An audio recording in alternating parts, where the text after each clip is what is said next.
You're listening to Bowie Baysox Baseball. Our coverage of today's game will start soon.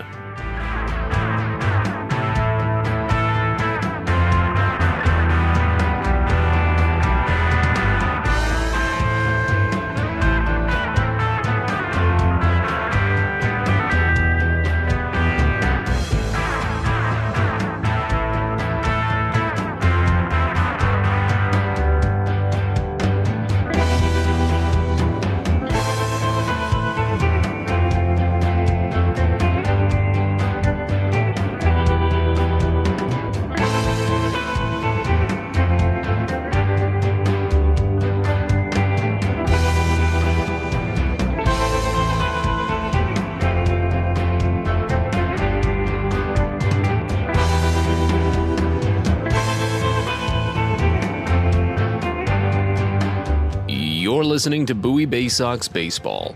Our coverage of today's game will start soon.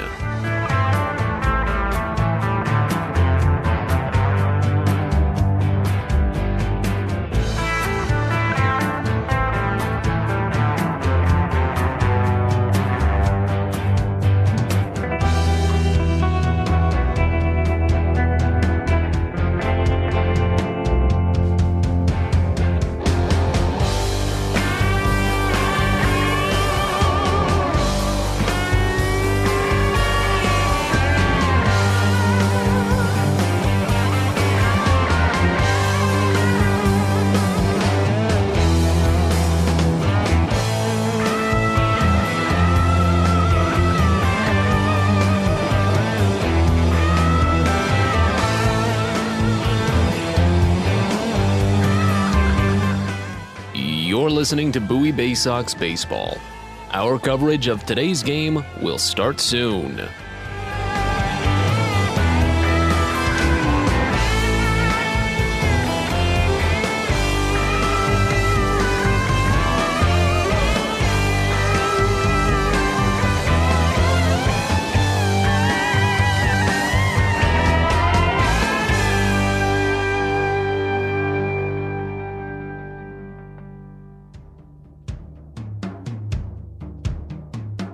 You're listening to Bowie Baysox Baseball. Our coverage of today's game will start soon.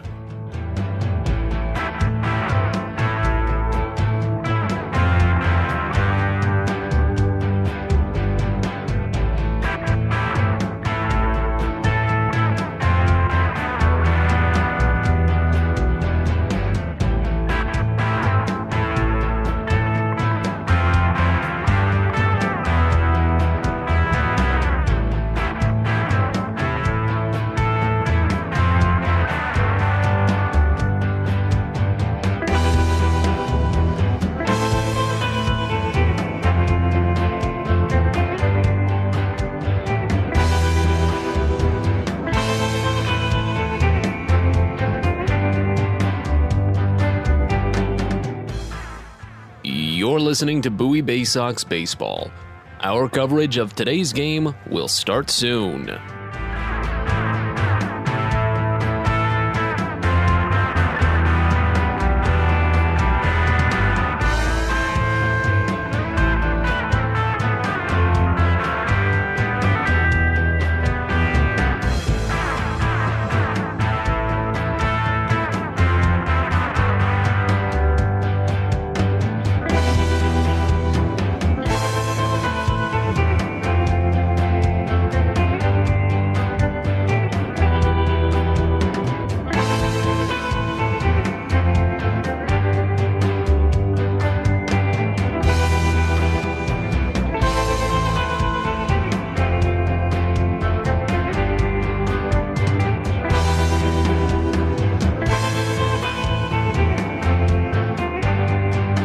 You're listening to Bowie Baysox Baseball.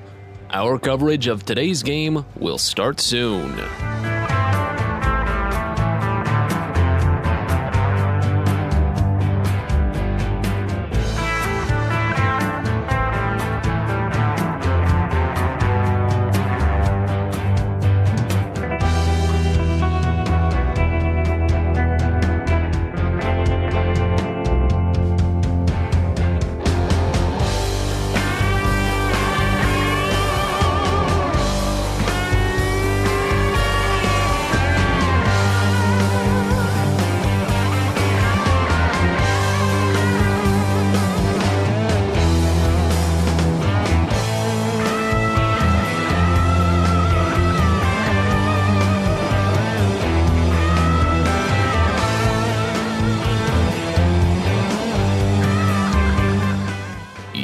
listening to Bowie Baysox Baseball.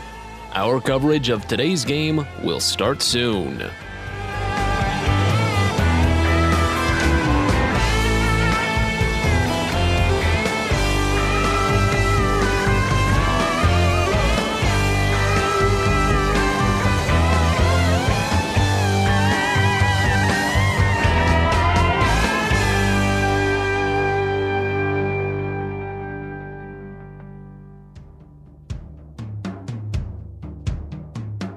You're listening to Bowie Baysox Baseball.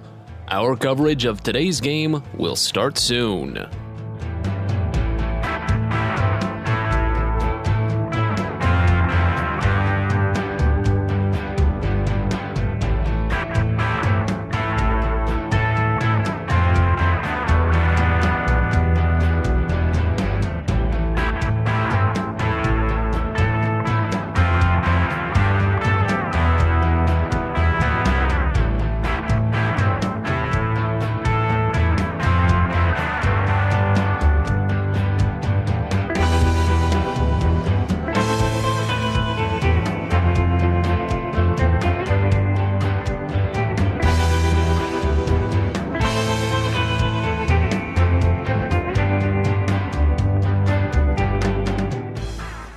You're listening to Bowie Baysox Baseball.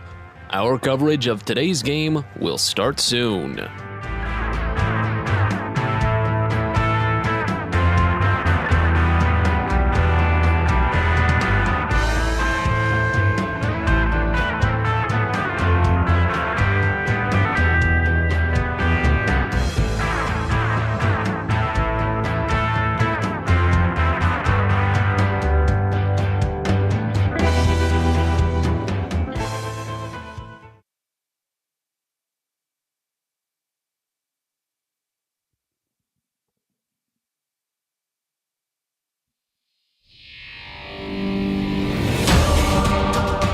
Welcome to Bowie Baysox Baseball. It's time now for the DCA Imaging Systems pregame show. It's the DCA Imaging Systems pregame show from Prince George's Stadium. We're getting set for the first game in this 6-game series between the Richmond Flying Squirrels and your Bowie Baysox. Glad you're with us alongside Adam Pohl. I'm Matt Sabatis with you from the ballpark in Bowie. Well, the Baysox didn't close out the first half in the most pretty of ways. A 12-5 loss, getting outgunned by the Erie Seawolves to end that half, dropping the 6-game series 4-2. But Bowie did have quality games in that mix. There was that 11-inning walk-off loss in which they were in the mix, tied the game in the top of the 9th inning to take it into extra innings. Then, of course, the 4-0 shutout win and the 2-1 win in which they took the lead in the top of the 9th on a hit-by-pitch, a single, a double steal, and a ground ball with the speedy Adam Hall racing home from third base to score. So the pieces have been there, and I've been saying that a lot this season. The pieces are there for Bowie to try and pick up these wins. They've just got to, obviously, piece them together. It's like they're, playing with a jigsaw puzzle right now. But as we look into the start of the second half, what's most important is that the records are zeroed out. So if Bowie can get the momentum that they need and get some of those pieces to fall into place, then they can go on a big run early, set the table, and run the table. Try and pick up that second half berth for the Eastern League playoffs. Let's get you set up for today's numbers as Richmond comes in for game number 70 on the season. They finished the first half with a 40-29 record, so of course they're 0-0 at the start of the second half. But Richmond, after ending the first half tied with Akron, Grant was granted the tiebreaker after taking more games over Akron than the Ducks took over the Squirrels. So the head-to-head record belonging to Richmond means the Flying Squirrels are the Southwest Division champions for the first half, their first playoff berth since 2014. Richmond is 6-4 over their last 10 games and 18-15 when playing games on the road. The Baysox come in for game number 70 as well this year. They finished the first half 27-42 on the year, and they finished in 6th overall in the Southwest Division out of all 6 teams. They were 13 games out of first place and 3 games back from meeting Harrisburg for 5th place. But again, both sides, in essence, 0-0 to start the second half. Bowie is 4-6 over their last 10, 14-19 when playing at home. Before we introduce you to today's starting pitching matchup, we've got a multitude of roster moves to make note of. There are actually a couple for Richmond as well, as right-handed pitcher Solomon Bates has been re-added to the roster, and right-handed pitcher R.J. Dabovich has been promoted up to AAA Sacramento. In return, Ryan Murphy, a right-handed pitcher, has been assigned to the Squirrels roster. I believe he's a newly scheduled starter in this mix. He was supposed to, of course, be down a level, but he's shifted into Game 3, so he'll be pitching on Thursday. Brian Brickhouse may come in late in that game. Brickhouse was the originally scheduled starter for that one. But Bowie has a lot more roster moves to make note of. We'll start with the names that Bowie has lost. Infielder A.J. Graffinino has been granted his unconditional release. Chris Given has been transferred to High A Aberdeen, and Greg Cullen has been transferred up to AAA Norfolk. So Bowie did lose those three infielders, but of course they gained three infielders. Announced just yesterday at noon, three of the top position prospects, I shouldn't say three infielders, but top position prospects in the Orioles organization transferred from High A Aberdeen up to Bowie. You've got Colton Kauser, the number 4 prospect in the Orioles system, and the number 54 overall prospect, according to MLB Pipeline, slash 258, 385, and 410 in 62 games with the Ironbirds, hit 4 home runs, and drove in 22 runs overall. Gobi Mayo added as well. He's the number 7 overall prospect in the Orioles organization, according to MLB Pipeline. He had a 250 average in 63 games with Aberdeen and had 13 home runs with 42 runs batted in. Now, his 13 home runs are the second most among all Orioles minor leaguers at this point in the season, trailing only our good friend Jordan Westberg. So Mayo, one of the younger of the trio, will come in with maybe a chip on his shoulder, who knows? He's the youngest after being drafted out of Marjorie Stoneman Douglas High School back in 2020. And then, of course, Conor Norby is the Orioles' number 10 prospect, according to MLB Pipeline, and the number 11 prospect by Baseball America in their in-season rankings. He hit .237 in 48 games with the Ironbirds, 8 homers, and 20 runs batted in. So reinforcements, and a lot of them, for Bowie to try and keep what's already been a middle-of-the-road offense going as they hope to maybe outgun what's been some up-and-down pitching woes this year, Adam. Yeah, and obviously Aberdeen at the High A level was a playoff team. They won the pennant in their first half this year, and you're looking at the top 4 in the order tonight: Norby, Kauser, Mayo, and Prieto. 3 of them, the first 3 making their Double-A debut today.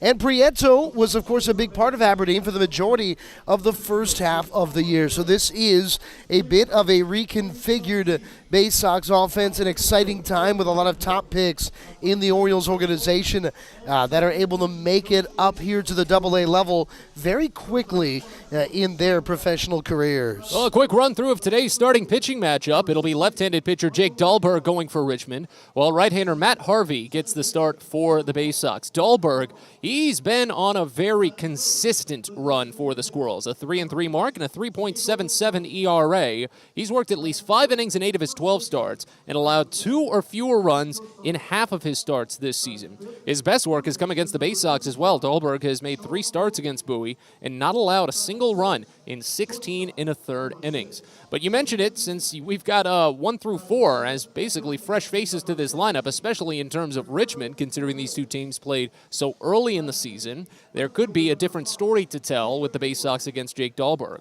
And then, of course, you don't need to say too much about Matt Harvey because, I mean, his resume speaks for itself, and if you followed baseball any time in the last decade, then you recognize the name. 2015 National League Comeback Player of the Year and a 2013 All-Star, actually started the 2013 All-Star game out at Citi Field in New York. Major League career, 50-66 record and a 4.42 ERA in 172 starts. He struck out 867 batters and walked only 274. He's trying to get back into the rotation with Baltimore after pitching with them last season. He had a 6-14 mark with the Orioles and a 6.27 ERA. And of course, this is a minor league rehab start for Harvey as he continues to serve his suspension.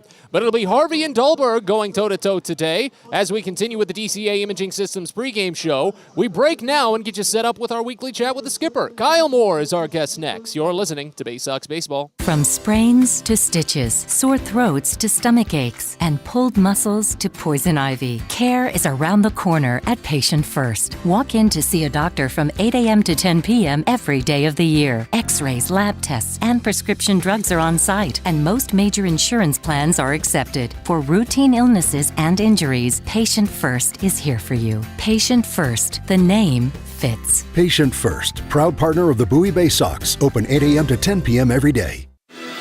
Look at your red capes ready and your iron suits too, because it's Superhero Day at Prince George's Stadium on Sunday, July 31st. You can meet your favorite costumed hero, and the first 750 fans ages 13 and up will pick up a Grayson Rodriguez Superman bobblehead for their own. Not only that, but it'll also be Heroes Day at the ballpark, honoring police, fire, and EMS with a Guns N' Hoses charity softball game. And the Baysox will wear custom Heroes jerseys, auctioned off post-game to benefit the Children's Cancer Foundation. Sunday, July 31st, so get your tickets at baysox.com.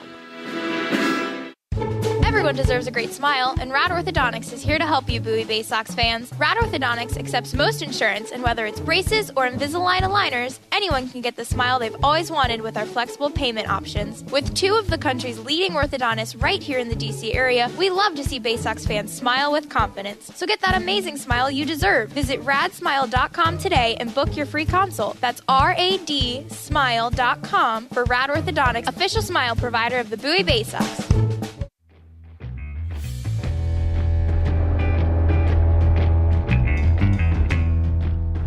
We're back in on the DCA Imaging Systems pregame show, getting set for the opener of this six-game series between Bowie and the Richmond Flying Squirrels. Sitting down for our weekly chat with the skipper, Kyle Moore. We can start with a little bit of a recap of the series that was with Erie, but obviously the more important fact is that it's the second half. Standings are zeroed out. Not necessarily starting from square one, but there's a lot of positives going into this one. What are just your overall thoughts and your message to the team about this fresh start? Yeah, just it's a beautiful thing to have two halves, because now everybody's record 0-0 in the second half, and a lot to play for. Got a little bit of a different roster running out there the second half, and so just nice to have a fresh start for everybody for the second half, and so that's what we've been talking about all day today. That we'll never get that first half back. A lot of games didn't go our way. Lost a lot of one-run games. A lot of things didn't happen like we wanted them to. But the beautiful thing is we got a whole new half to play. Before we talk about some of the new additions to the roster and preview this series, do want to talk about a couple of key performances from last week. Specifically, Drew Rahm and Zach Peak both put together excellent starts, and Rahm notably was finally stretching himself back out through 90 pitches. I think the first time that a starter had gone that deep. Are we finally starting to see just that leash be extended a little bit more as the season progresses on for some of these guys? Yeah, no doubt. I mean, I think Rahm certainly hasn't pitched the way he hoped he would pitch, and so it's really nice to see him get his feet back underneath him and have some success versus a really tough lineup in Erie. So that you love. Peaks pitched great for the last few times out, and we'd love to see him go deeper in the game because that's part of it. That's part of Double-A and learning how to be a starter and get through that lineup the third time, especially when that lineup's pretty good. So I mean, both of those two guys also dealt with some setbacks earlier in the year that had them out for 10 days, so that really hurt them. It really hurt us as far as stretching out the length of their outing. So their feet are back underneath them, their legs are underneath them. We're kind of ready to go, and it's really nice to see those two guys throw the ball well for sure.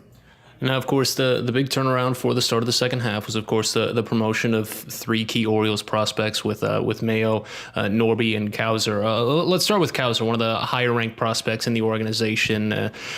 What are just your general expectations from what you might have heard from Mercado down in Aberdeen and just what has been set up for the promotion? For sure, just three really exciting players that are come up, three of the Orioles' top prospects. I mean, you got to love that when you're on the team that those guys are coming to. Three really offensive players. Norby, Mayo, and Kauser all are having outstanding years offensively. And so, Mayo's hit like 12 homers. Other guys have hit a bunch of doubles. Kauser can really run. He can play center field. He's supposed to be an above-average center fielder. So, like I said, all high picks, all big prospects. But you just look forward to some new clay to come in here that you can really work with. They're all really young players, so that's also super exciting. And, it's AA baseball, so I feel like it's a really big jump from A ball to this level, so it is a giant challenge for them. But, we welcome them because that's why we do this, is for it to sort of help these guys through these giant challenges. So I'm just really excited to watch these guys play and then hopefully, coach them as best as we can. Does it kind of restart a problem, not necessarily a problem, but a fun challenge that was kind of there at the beginning of the season with an abundance of infielders? That was kind of the case with Westberg, Henderson, Ortiz, and then for a moment Prieto. When you've got Norby, Mayo, and Kauser now with the organization, does that give you a little bit more flexibility, you think, when setting the lineup for the infield defense? Yeah, it's certainly not the same challenge as it was with Henderson and Westberg and Ortiz. I think those three guys can all play shortstop, and so that was much more difficult. But it's a fun challenge. It's a good challenge. I was texting with Matt Blood, and I talked about this is difficult lineup to make out in the best way. Yeah. Both the order of the hitters and the positions that they're going to play. I think that, like I said, the three shortstops were more difficult, but I think that any time where you get multiple prospects in there, it's just really interesting to see how they're going to respond to certain situations, whether one of them's hitting 2 hole today or 1 hole or 3 hole or 4 hole, or who's going to be pissed off because they're hitting the 5 hole, and who's going to have a chip on their shoulder and go out and play no matter what. And so you just learn so much about these kids. But the beautiful thing is that we got 3 big prospects in our lineup to go along with a lot of good players that have now experienced a full first half in AA, which I think there's a lot of value for that. All the experience that our guys got the whole first half versus a bunch of tough clubs. Richmond's tough, Erie's tough, and a lot of other tough clubs. I think we're a much better team now than we were the first day of the season. And something that just took place not too long ago, just outside the clubhouse here, a bit of symbolism, a coaching moment. You brought the team aside. You said, hey, this is what we're going to do. We're going to write down some of our troubles, some of our woes from the first half, and we're going to burn them. So kind of tell us about that a little bit more. Where did that idea come from, and what was it like kind of running that with the team? No, I mean, it's a sports psychology moment where you get the guys together. We got them together today in a pregame meeting right before we did the meeting, and we made them write in red Sharpie on a white piece of paper everything that they hated, their least favorite things about the first half, what went wrong. It could have been personal, it could have been baseball related, it could have been anything. So here I have like a stack of 100 sheets of paper about everything everybody hates. So we go outside in the little bonfire pit that the field crew guys have over here, pile them up, drop a little gasoline on it, light a flame up, boom, flames up. And then, so the symbolism is we'll never get the first half back. A lot of good things happened, but I just wanted the players to know that everything that went wrong is we're never getting it back, and we better go forward, and we better go forward fast, because we got a good Richmond club over there in the dugout ready for us. And so it was funny, and it was a lighthearted moment, but I do think the guys responded well. And some of them we read out loud, and some of them we couldn't read out loud, but the ones that we did read out loud were funny. That's good. And then, of course, as we usually wrap up this conversation, how was the off day with the family? Oh, it was beautiful. It was nice. I mean, it rained a little bit, so we couldn't go to the pool, and the girls were a little down, but we rode bikes, and we went for a couple of walks, and we ate a nice meal at home, which is hard to do in the season of a minor leagues. We've been gone for 7 days, so it was nice to eat dinner at the house, that's for sure. All right. Well, thank you so much for the time, Kyle. Yep, thank you. That's Kyle Moore here on the DCA Imaging Systems pregame show. We'll step aside, be back in a bit. You're listening to Baysox Baseball. Hey kids, the Baysox Futures Club is the best way to be a fan of the Baysox, and it's completely free for kids ages 3 through 12. Futures Club members get access to special members-only events, discount ticket offers, and free gifts for just signing up. Parents, head over to Baysox.com to sign up your kids, so don't miss out on all the promotions and giveaways at Prince George's Stadium this season and next. The Baysox Futures Club. Sign up now at Baysox.com.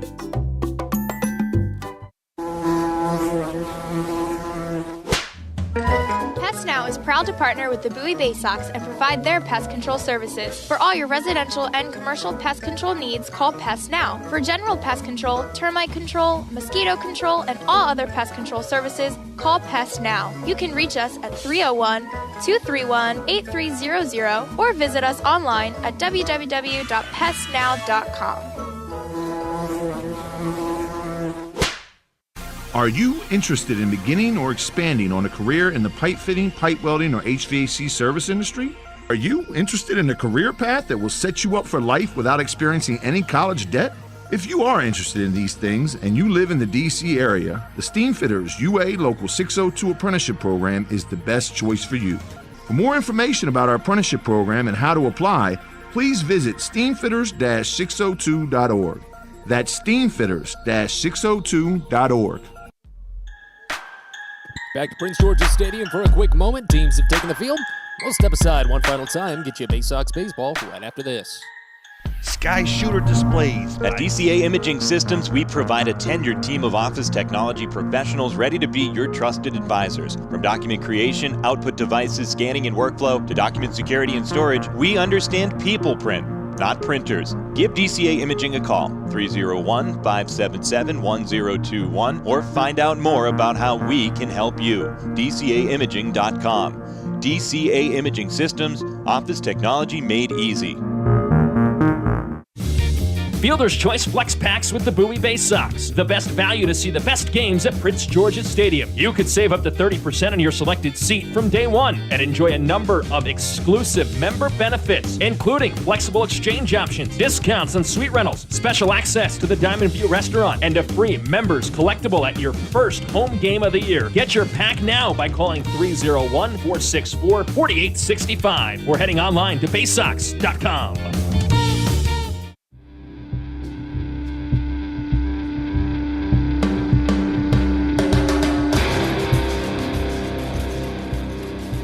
It's time for Bowie Baysox baseball. The Baysox are the AA affiliate of the Baltimore Orioles. Coverage of the 2022 Bowie Baysox season is brought to you by Chesapeake Employers Insurance, DCA Imaging Systems, On the Green, Patient First, Royal Farms, Smile Doctors, and ZY Pyrotechnics. And now, live from the ballpark, it's time for Bowie Baysox baseball. We're ready to go from Prince George's Stadium. It's game one of this six-game series between the Richmond Flying Squirrels and your Bowie Baysox. Alongside Adam Pohl, I'm Matt Sabatis with you from the ballpark in Bowie. And as Matt Harvey warms on the mound for the Baysox, the starting lineup for the Richmond Flying Squirrels that he'll face looks like this. Leading off in center field, you've got Michael Gigliotti, followed by Brett Arbach at second base, batting second. Diego Rincones is the designated hitter, batting third. Frankie Tostado at first base, bats fourth. Sean Roby is at third base, batting fifth. Shane Matheny, the shortstop, bats sixth. Ricardo Genovese is the catcher, batting seventh. Jacob Hayward in left field, bats eighth. And Franklin Labor is in right field, batting ninth. The Squirrels are the AA affiliate of the San Francisco Giants. They're managed by Dennis Pelfrey, assisted by Paul Esguerra, Danny Santon, and Gary Davenport. Chris Walsh is the athletic trainer. Richmond finished the first half a 40-29 record, and of course they're 0-0 now, 6-4 over their last 10, and 18-15 when playing on the road. Once more, that lineup for Richmond, you've got Gigliotti, Arbach, Rincones, Tostado, Roby, Matheny, Genovese, Hayward, Labor, all to face off against Matt Harvey on the mound. Prince George's Stadium, 309 feet down the line to both left and right field, 405 feet to straightaway center. As the left-hander Michael Gigliotti digs into the box, a .244 average this season, an .802 OPS, and 48 games played. Won't be any pitch clock here for Matt Harvey as he works back in on a rehab assignment following his suspension from Major League Baseball. The first pitch home to Gigliotti is a breaking ball that misses away for a ball. It's 1-0. 6:36 p.m. we're underway on a 77-degree, partly cloudy day here at Prince George's Stadium. The 1-0 pitch. Breaking ball misses down, and the count goes to 2-0 on Gigliotti. 4 doubles, 2 triples, 6 homers this season, 24 runs batted in. First time that these two teams are meeting since, well, the end of April, start of May. As the 2-0 pitch comes in, it's a breaking ball in there for a called strike. It's 2-1. Bowie and Richmond are the two most common foes between each other this season. Play a total of 24 times. As the 2-1 comes in, and it's swung on him as low, a curveball. Count goes even at 2. Started the season with this squad here at Prince George's Stadium, and starting the second half in much the same way. Bases empty, nobody out here in the top of the first inning. As Harvey steps back, kicks high, fires the 2-2 pitch. It swung on and grounded through the gap right side, a base hit. Leadoff single for Gigliotti extends his hit streak to 7 consecutive games. And we're underway here in the top of the first with runner at first base. Now here's Brett Arbach. Now, if I'm recalling correctly, Arbach missed pretty much the entire previous series between these two teams with an unspecified injury. Not sure if it was illness or injury, but he just did not appear in any of the 6 games that week. Right-hander digs in. As the first pitch comes home, and Arbach watches it miss inside. Count opens up at 1-0. 205 average this season for Arbach, a 672 OPS in 52 games played. 7 doubles, no triples, 7 homers, 24 runs batted in. He only appeared in that first series against the Baysox, that opening weekend set at Prince George's Stadium. The 1-0, a slider called for strike in the lower outside corner, and the count goes even at 1.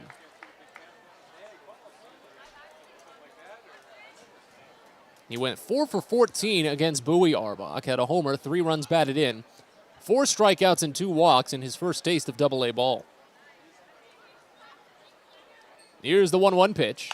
Breaking ball popped up foul, third base side. This one will tail out of play as Cesar Prieto gave chase. Count goes to a ball and 2 strikes.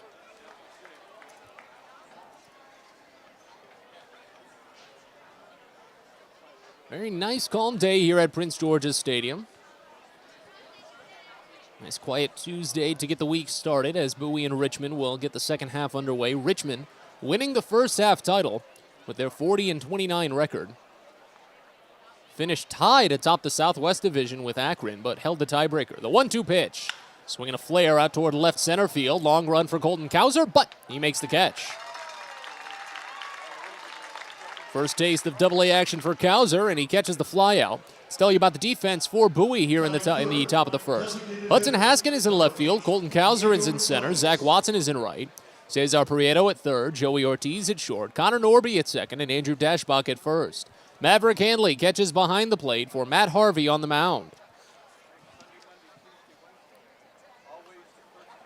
In steps Diego Rincones as the first pitch comes in. It's a changeup that misses inside just a bit, and the count starts out at 1-0. Rincones at 225 average this season, a 612 OPS in 47 games played. 6 doubles, no triples, 4 homers, 21 runs batted in. Runner at first, 1 away here in the top of the first, a scoreless game. Runner goes, next pitch is a breaking ball called for strike, low and away, throw to second from Handley, bounces in late. Gigliotti picks up his 17th stolen base of the season in his 20th attempt. Runner moves into scoring position with only 1 out here as the count evens at 1 on Rincones.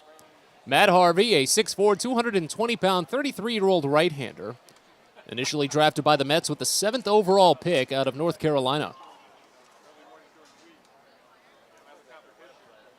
He fires the 1-1, and it's a slider, misses down and away for a ball. Count goes to 2 balls and a strike on Rincones. Harvey played his age 32 season with Baltimore after signing as a minor league free agent back in February of 2021. His numbers weren't as what people expected from his New York Mets days. The 2-1 misses down and away, another slider as the count goes to 3 balls and a strike. With Baltimore in 2021, Harvey went 6-14 with a 6.27 ERA in 28 games all starts. 127 2/3 innings, he allowed 89 runs, including 19 homers.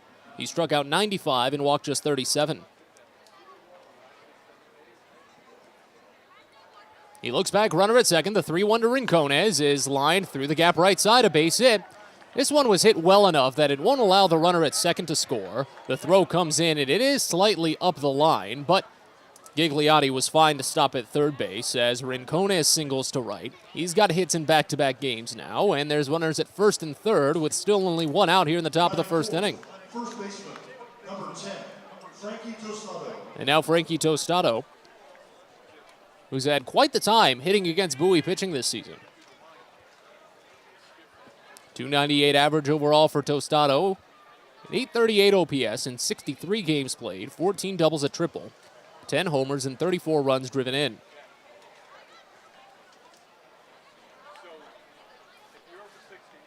First and third, one away here in the top of the first. Next pitch, or first pitch rather, is blooped out towards shallow left. Haskin a long run in and makes the catch at the chin. A runner will tag. Throw comes home, and it's up the line. Runner at first will head up to second base as it bounces off of Maverick Handley. The run scores in Gigliotti, and Richmond takes the 1-0 advantage on Tostado's sacrifice fly. Well, Haskin is not too used to playing in left field this season. It's only his 9th game in left, so it's a bit understandable why he might not have as many opportunities to make those plays at the plate. Rincones is credited with an advancement on an error. So the first error in left field for Haskin this season. But the sacrifice fly for Tostado is his 35th RBI and the second out of the inning. Now here's Sean Roby. First pitch home to the right-hander, and it swung on and missed. Went with a fastball inside, and the count opens up at 0-1. Yeah, a lot of times in a play like that, an error is not given, but there, Rincones was not going to run until the ball got beyond the catcher Handley, so therefore an error was credited. Your umpiring crew for today's game: Mitch Treziak is at third base, Kevin Manzik is at first, and Hardlin Acosta is the crew chief calling the balls and strikes behind home plate. This next pitch fouled off right side, and it's 0-2 on Roby. 211 average for Sean Roby this year, a 788 OPS in 58 games played, 4 doubles, a triple, 19 homers, 40 runs batted in. Runner at second, 2 away here in the top of the first as Richmond already has the 1-0 lead. Here's the 0-2 pitch. Breaking ball just missed wide. Count runs to a ball and 2 strikes now.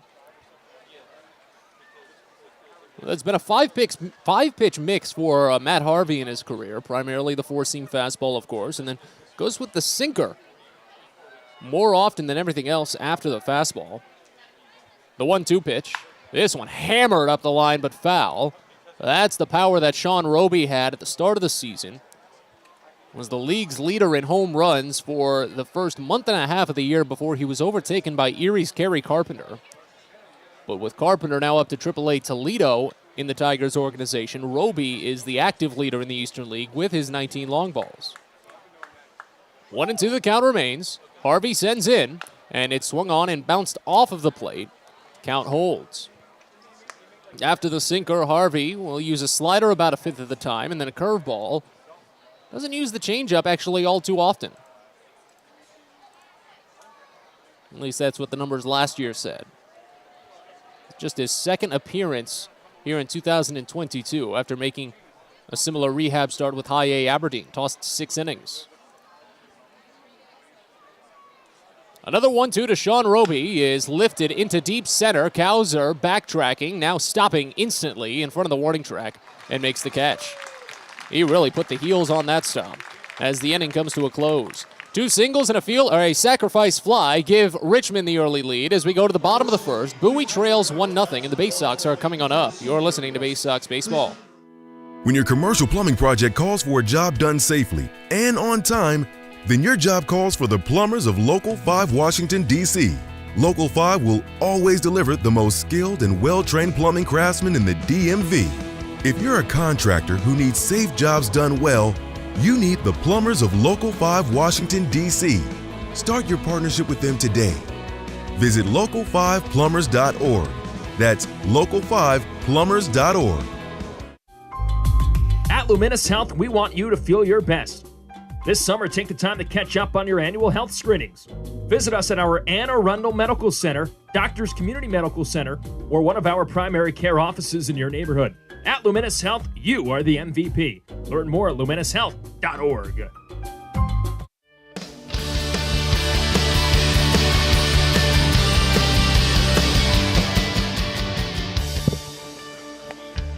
Well, the Flying Squirrels took a 1-0 lead in the top of the first, and the Bowie Baysox will try to maybe match it, maybe take a lead themselves here in the bottom of the first. As Jake Dahlberg warms on the mound for Richmond here at Prince George's Stadium, the starting lineup for the Baysox that he'll face looks like this. Leading off at second base, you've got Conor Norby, followed by Colton Kauser in center field batting second. Gobi Mayo is the DH today. He bats third. Cesar Prieto at third base bats fourth. Joey Ortiz is the shortstop. He bats fifth. Hudson Haskin in left field sixth. Maverick Handley, the catcher, bats seventh. Andrew Dashbach at first base eighth. And Zach Watson is in right field. batting ninth. The Baysox are the AA affiliate of the Baltimore Orioles. They're managed by Kyle Moore, assisted by Brandon Becker, Josh Conway, and Tim DeJohn. Billy Facto, development coach. Chandler Geller, strength and conditioning. Calvin Christensen, video coordinator. Lindsey Birchfield and Blake Wooten, athletic trainers. The Baysox finished the first half 27-42, 13 games out of first place. And again, that lineup for Bowie, you've got Norby, Kauser, Mayo, Prieto, Ortiz, Haskin, Handley, Dashbach, Watson, all to face off against Jake Dahlberg on the mound. First pitch home to right-hander Conor Norby is lifted out toward right center field, but Michael Gigliotti well within range of it. He backs up slightly to his left and makes the catch. There's one away on the first pitch. Tell you about the defensive alignment for Richmond today. You've got Jacob Hayward, Michael Gigliotti, and then Franklin Labor from left to right in the outfield. Sean Roby is at third base. Shane Matheny is the shortstop. Brett Arbach is at second, and Frankie Tostado is at first. Ricardo Genovese is the catcher today for Jake Dahlberg on the mound.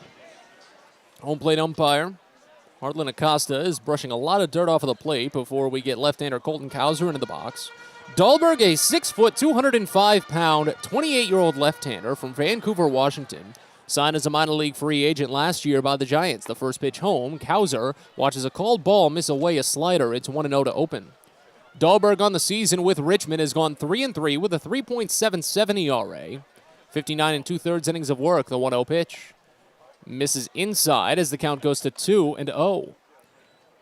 62 strikeouts for Dahlberg this season, only 13 walks allowed. He's given up 9 homers, opponents hitting .276 against him. As the 2-0 comes home, and it's flinched on, called a strike on a curveball down and in. Count goes to 2-1. Dahlberg with plenty of experience against Bowie this season. We'll give you some of those lines in a second. But we talk about Colton Kauser now. One of the top prospects in the Orioles organization and in minor league baseball. Watches the next pitch bounce down and away as the count goes to 3-1. Kauser played in 62 games with the Aberdeen Ironbirds, hit .258 with a .795 OPS.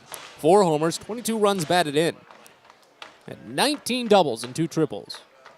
They put a bit of a shift on for the left-hander as the 3-1 pitch comes in and Kauser pokes it the other way foul, runs the count full.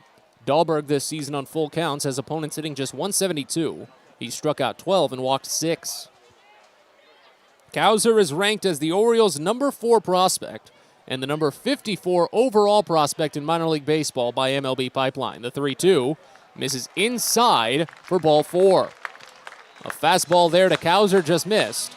And Dahlberg surrenders his 14th walk of the season first today. Well, back in Aberdeen, Kauser walked 45 times, if you can believe that. He did strike out 79 times, which is definitely up there. Well, he can still walk near 50 times in 62 games. Well, that's just fine. And now here's Gobi Mayo, the third of the 3 hot prospects promoted up to Bowie ahead of this 6-game series. A right-hander digs in, and the first pitch home is a curveball, misses down from Dahlberg, and it's 1-0 to start. Mayo played in 63 games for the Ironbirds. He hit .250 with an .805 OPS, 14 doubles, a triple, 13 homers, and 42 runs batted in. Runner at first, 1 away here in the bottom of the first, a 1-0 game. Bouncing ball over to the right side on the next offering, could be 2, sidearm by Arbach to Matheny, back to Tostado at first, and it's in time. A 4-6-3 double play ends the inning as Mayo grounds into it. A 1-out walk taken off the books, and as we go to the second, Bowie trails 1-0. You're listening to Baysox Baseball. Make sure you've got your Jedi cloaks ready on Saturday, July 16th for Star Wars Saturday at Prince George's Stadium. Meet dozens of Star Wars characters out at the ballpark, take part in interactive exhibits and lightsaber battles, and you can bid on specialty game-worn jerseys by the Baysox players at the game. It's all sponsored by Taco Bell, and it comes your way on Saturday, July 16th. So get your tickets now for Star Wars Saturday at the ballpark by heading to Baysox.com. Baseball is a game of specialists. Base stealers, closers, cleanup hitters. Together, they help their team stand out from the rest. Specialists also help set Chesapeake Employers Insurance apart from other workers' compensation insurance companies. Our health services team includes orthopedic surgeons, nurse case managers, a physical therapist, and more, all to get your employee back to work, contain costs, and keep premiums down. That's teamwork. To learn more, connect with your agent or visit Chesapeake Employers at CEIWC.com. If you own or operate a building or facility, or if you're a general contractor that is located or operates in the D.C. area, there is no doubt that it is important for you to have the best trained and most qualified people working for you.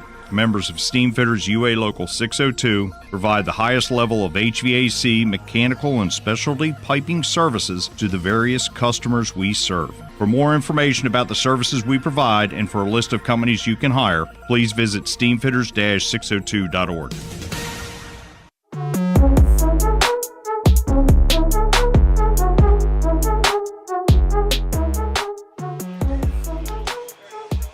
Second inning here in Bowie as the Baysox trail Richmond 1-0. Matt Sabatis alongside Adam Pohl still with you. As Matt Harvey continues on the mound for the Baysox, it'll be 6, 7, and 8 in the Richmond lineup due up against the right-hander.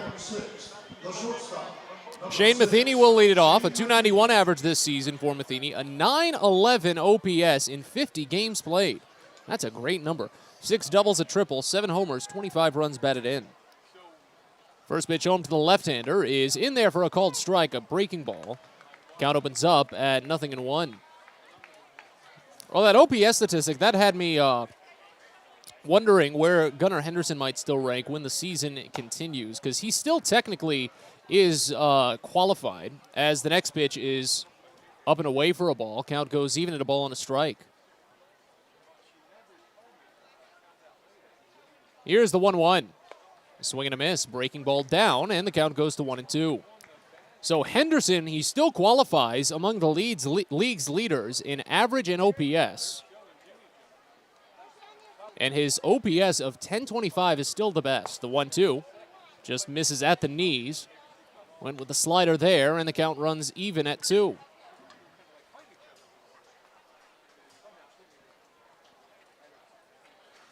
Again, no pitch clock here with Matt Harvey on the mound. Major League rehabbers don't need it, whether they're at the plate or on the mound. The 2-2 pitch on its way, and it's grounded foul, third base side, as the count holds.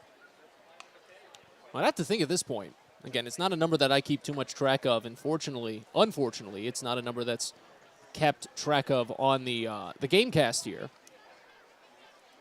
I don't think Harvey's actually gotten many called strikes or swinging strikes. Next pitch misses inside. Went with the splitter there, and the count runs full. First full count that Harvey has worked to today. Second 3-ball count overall. And just go back really quickly, see if he's picked up any swinging strikes. I don't think he has. He has 1. Here's the payoff. Fouled off, back behind the screen and out of play. Count remains full. So only 1 swinging strike so far. And I believe 3 called strikes out of 28 total pitches thrown. They play Matheny straight up on the infield, a wide gap up the middle as the payoff is bounced off of home plate and foul. Count remains full. And this is obviously such a unique situation for the Baysox staff. There's not really much that you are going to do to manage a guy like this. I will be intrigued to ask Maverick Handley after the game how they went about communicating as a battery and maybe calling pitches, as the next pitch is fouled off again, first base side. If Handley is making the calls himself, or if he went through at least enough of a game plan with Harvey to just see what he's going to go with for a handful of these pitches. 3-2 still set to come home to Matheny. Here it is. Swing and a miss for strike 3. First punch out for Matt Harvey today. Got him on a sinker down and away. And there's 1 out here to start the second inning. Batting 7th, the catcher, number 17, Ricardo Hinover. Well, I always remember when Chris Valamont made his first start with the Baysox. It was back when Bowie was in Harrisburg a couple of weeks back, and I talked with Maverick Handley afterwards. He said, "Yeah, I didn't catch any of Valamont's side sessions, his bullpen sessions, his live BP, anything." First pitch home to Ricardo Hinover is pinched foul, got in on the hands there, and the count starts out at 0-1. So the first time that Handley and Valamont worked together was in a live game. So I imagine, well, not imagine, it's obvious that this is the first time that Handley is working with Matt Harvey in this capacity. So I just wonder what sort of communication there is as Hinover smashes one out toward deep left center field. Kauser is running back and watching it go. Off of the video board in left center field, a solo home run for Ricardo Hinover, his first. and it's 2-0 Richmond. 102 miles an hour off the bat and 412 feet away from home plate. Well, no matter who you are, no matter what happens in your career, you can always say, hey, I homered off of the National League All-Star starting pitcher at some point in my career. That's a tip of your cap right there. As Jacob Hayward digs in now, base is empty, still one away. First pitch home to the right-hander is bounced hard but foul, third base side. Count opens up at 0-1. Well, there are a couple of rehabbing New York Mets, I guess you could say former New York Met and current New York Met, that are in the Eastern League at the moment. As the 0-1 to Hayward is called a strike, a slider, low and away, count to 0-2. Hayward a 192 average, a 561 OPS this season in 49 games played. The Binghamton Rumble Ponies, Mets AA affiliate, announced today that they were supposed to have Max Scherzer start. The 0-2 pitch misses down and away for a ball, count goes to 1-2, but they had to push it back a day. So he's supposed to start tomorrow, and I believe they're in Hartford, which is always interesting to have a road rehab. You don't see that too often, especially since the Mets' AAA Syracuse is at home. Find that interesting as well. The 1-2 pitch, called strike 3. Got him with a well-placed changeup on the outside half. Harvey picks up his second strikeout, first backwards. So now 2 away. Here's Franklin Labor. Right fielder, number 48, Franklin Labor. Labor, a 179 average this season, a 668 OPS in 42 games played. 6 doubles, a triple, 5 homers, 22 runs batted in. First pitch, swing and a miss on a breaking ball down. Count opens up at 0-1. It's a very nice, breezy kind of day, not too gusty in any real capacity. You can just see some wispy clouds up above the tree lines out past deep center field, but still plenty of blue out past right field. Next pitch is piece foul on a slider. Harvey knuckled it on the lower outside corner, and Labor could only get just a little tiny sliver of bat on it. It runs the count to 0-2. Bowie trails 2-0 here in the top of the second inning. Solo home run for Ricardo Genovese here in this inning as Harvey holds and time is called. I wonder how weird it is for the umpires, too, to have the pitch clock turned off, something that they've obviously had their own fun adjustment period with. The 0-2 pitch, swing and a miss for strike 3.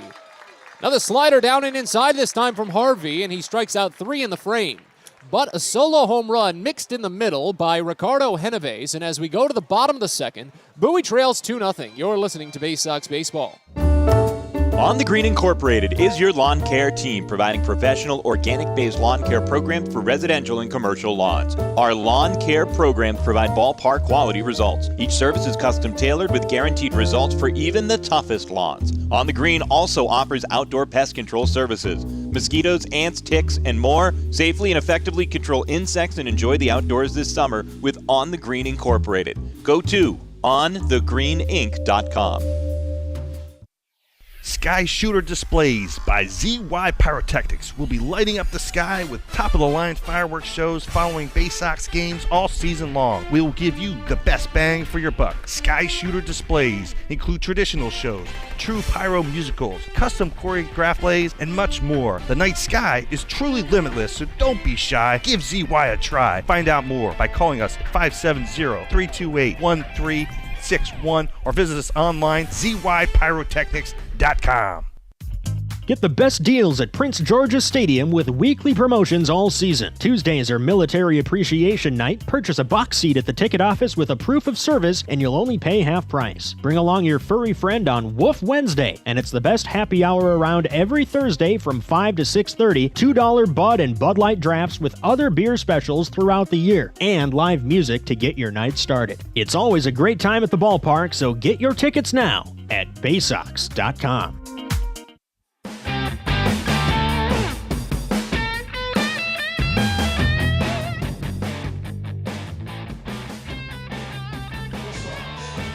Bottom of the second here at Prince George's Stadium in Bowie as the Baysox trail 2-0.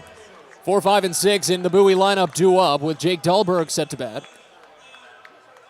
Jake Dahlberg set to pitch. It's Cesar Prieto to bat. Oh, my goodness.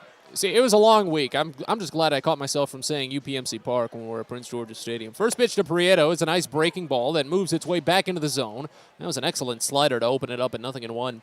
Prieto on his longest hitless skid of the season. He's gone without in 3 consecutive games. Here's the 0-1 pitch. And it misses just wide. Went with a changeup that time as the count runs even at 1. 262 average for Prieto, a 634 OPS in 29 games played. 6 doubles, no triples, a homer, 6 runs batted in. They put the pull on for him as the 1-1 is sprayed the other way, however, but foul. And the count goes even, or goes to a ball and 2 strikes, I should say.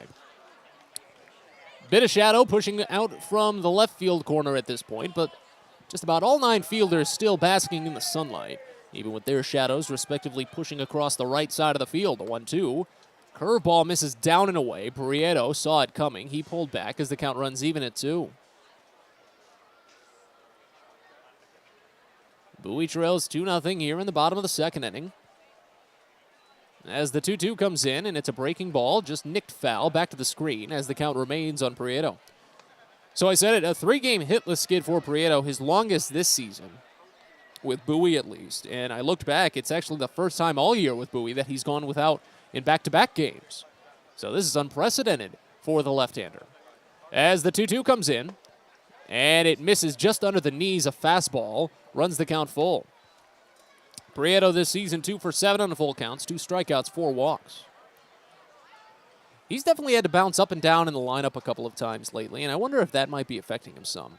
The 3-2 pitch, bounced back to the pitcher, Dahlberg with a little bunny hop, picks it on the mound, and sends it over to Tostado at first base. You see what I did there?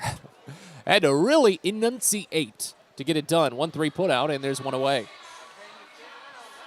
Yeah, Prieto, he was leading off for a few days, then he bumped down to batting second while Hudson Haskin and Adam Hull kind of resumed their leadoff duties, and now with Norby, Kauser, and Mayo at the top of the lineup today, he's batting fourth, Cesar Prieto. But of course, this is just kind of the first taste of Norby, Kauser, and Mayo in Double-A. We'll see where they kind of settle in the lineup. Joey Ortiz into the box, and the first pitch home. Misses down and in, or no, called for strike down and inside. It's 0-1 to open. Here's the 0-1 from Dahlberg, grounded over to the shortstop, backhanded slightly at the chest by Matheny, and he rips it across the diamond in time. A well-executed throw for a 6-3 putout, and there's already 2 away.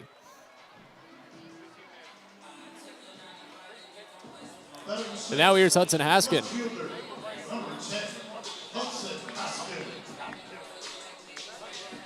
.256 average for Haskin this season, a .773 OPS. 55 games played for the left fielder, 11 doubles, no triples, 8 homers, 26 runs batted in. First pitch. And it's roped, third base side. That's a fair ball headed into the corner. Just kicked up a little bit of chalk, and Haskin will kick his way around first base, head to second standing. 12th double of the season for Hudson Haskin. He's got hits in 4 of his last 5 games, and that's the first base hit for Bowie. 99-mile-an-hour scorcher. As Maverick Hanley steps in, now representing a tying run. Hanley has hit left-handed pitchers well this season. Overall, a .244 average on the year, a .751 OPS in 37 games played. 5 for 17 against Southpaws. He's got 2 of his 4 home runs against them in just 17 at-bats. That's a great ratio. Runner at second, 2 away. Dahlberg sends the first, and it's a curveball, misses inside, and the count opens up at 1-0. 8 doubles for Handley, no triples.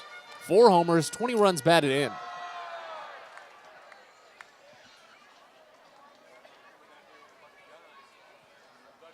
Dahlberg sets out of the stretch, holds a little conservatively to the chest, almost facing the first base line, more so the first to second base baseline. Next pitch to Handley misses down, as the count goes to 2-0. So it's almost as if his torso and the way he's holding the ball, he's facing out toward right field when he comes set. Maybe a little bit back toward the line, but still. Very hidden. The 2-0. Crushed. Out to deep left field, and it's way out of here. Hayward looks up, and there it goes. Maverick Hanley says goodbye. A game-tying 2-run home run. Oh, boy. Maverick. 104 miles an hour off the bat and 410 feet away from home plate for his 5th of the season. What did I say about his work against left-handed pitchers there, Adam? Yeah, he got an off-speed pitch too, and it was down, but right down the middle. It was in the zone, but above the knees. And Hanley, I mean, that ball had a one-way ticket. There was no doubt it wasn't coming back. That was a laser beam for Maverick. Up to 22 runs driven in the season, and we're back to square one. Andrew Dashbach will dig into the box now. 202 average for him, a 727 OPS in 57 games played, 6 doubles, no triples, 9 homers, 29 runs batted in. First pitch. Called a strike, breaking ball on the bottom edge, it's 0-1. Dashbach had a very tough go of things the last time he saw Richmond down at the Diamond. Here's the 0-1 pitch. Breaking ball misses down and away, and the count runs even at a ball and a strike. Overall in the season against the Squirrels, he's only hitting 133. His walk numbers, though, are at the very least the same. The same couldn't have been said last week in Erie. The 1-1 misses low, and the count goes to 2-1.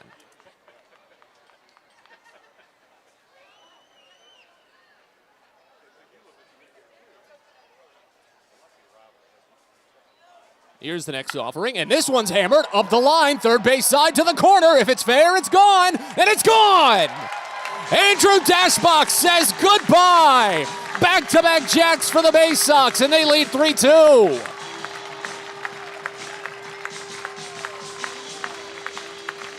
$111 miles an hour off the bat. A fastball just barely up and inside, and he hammered that thing. And boy, how quickly things change. He hit it so hard, it couldn't turn foul. That was just straight on. No hooks, no slices, nothing. Right there. And now here's Zach Watson.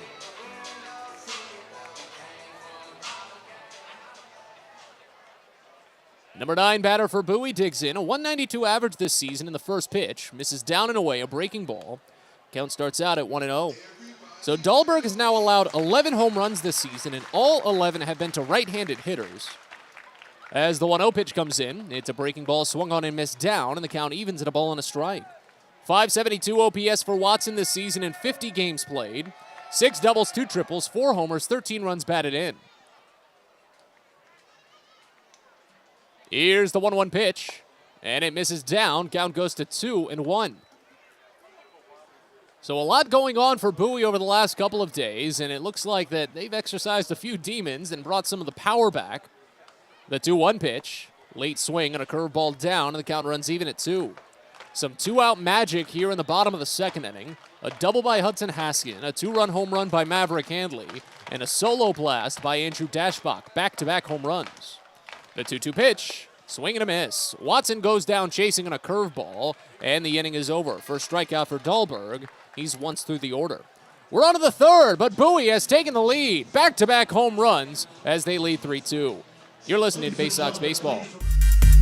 Get your gear and memorabilia from your favorite Baysox players and future stars of the Baltimore Orioles at the Tackle Box Team Store. Jerseys, hats, autographed bats and balls, all at great prices. Located right at the main gate at Prince George's Stadium and online at BaysoxShop.com, the Tackle Box is the only place to get the best Baysox gear for you and your favorite fan. It's the Tackle Box at Prince George's Stadium and at BaysoxShop.com.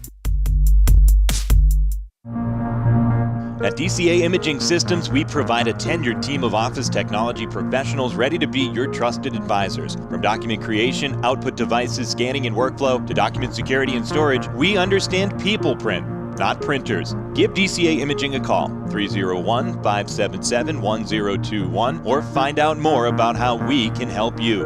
DCAimaging.com. DCA Imaging Systems, office technology made easy. It takes time to get rich, flavorful coffee beans from the lush mountain regions of Colombia and Brazil to Royal Farms. But less than a minute to get yourself a delicious hot cup of the finest and freshest coffee in the world. Because Royal Farms' new Swiss-made coffee machines grind those rich, flavorful coffee beans and brew them one magnificent cup at a time. It's why Royal Farms makes the freshest and best coffee in the world. Real fresh, real fast. Royal Farms.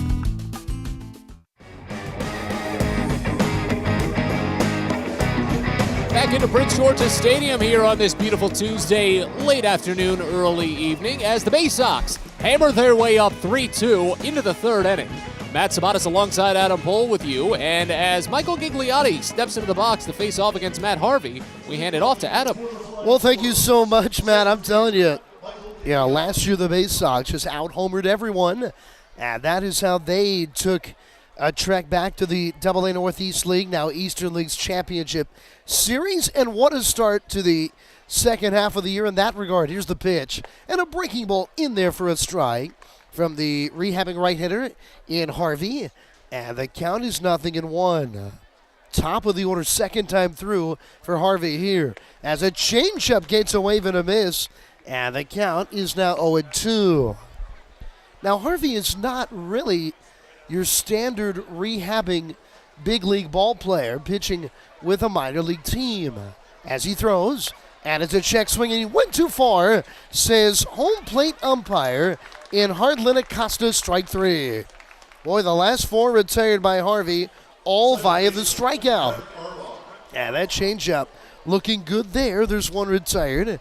And here's Brett Arbach, who lined out to Kauser in straightaway center his first time up.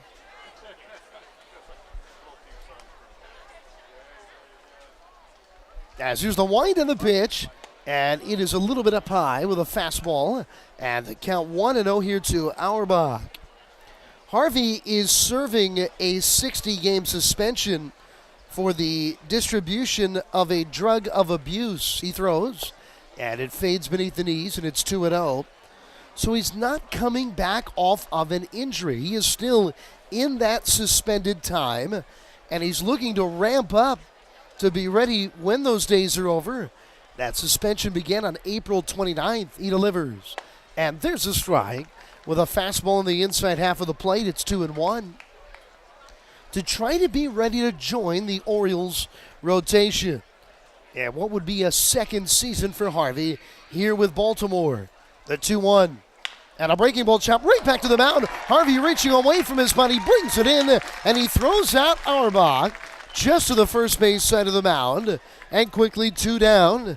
And here is Diego Rincones.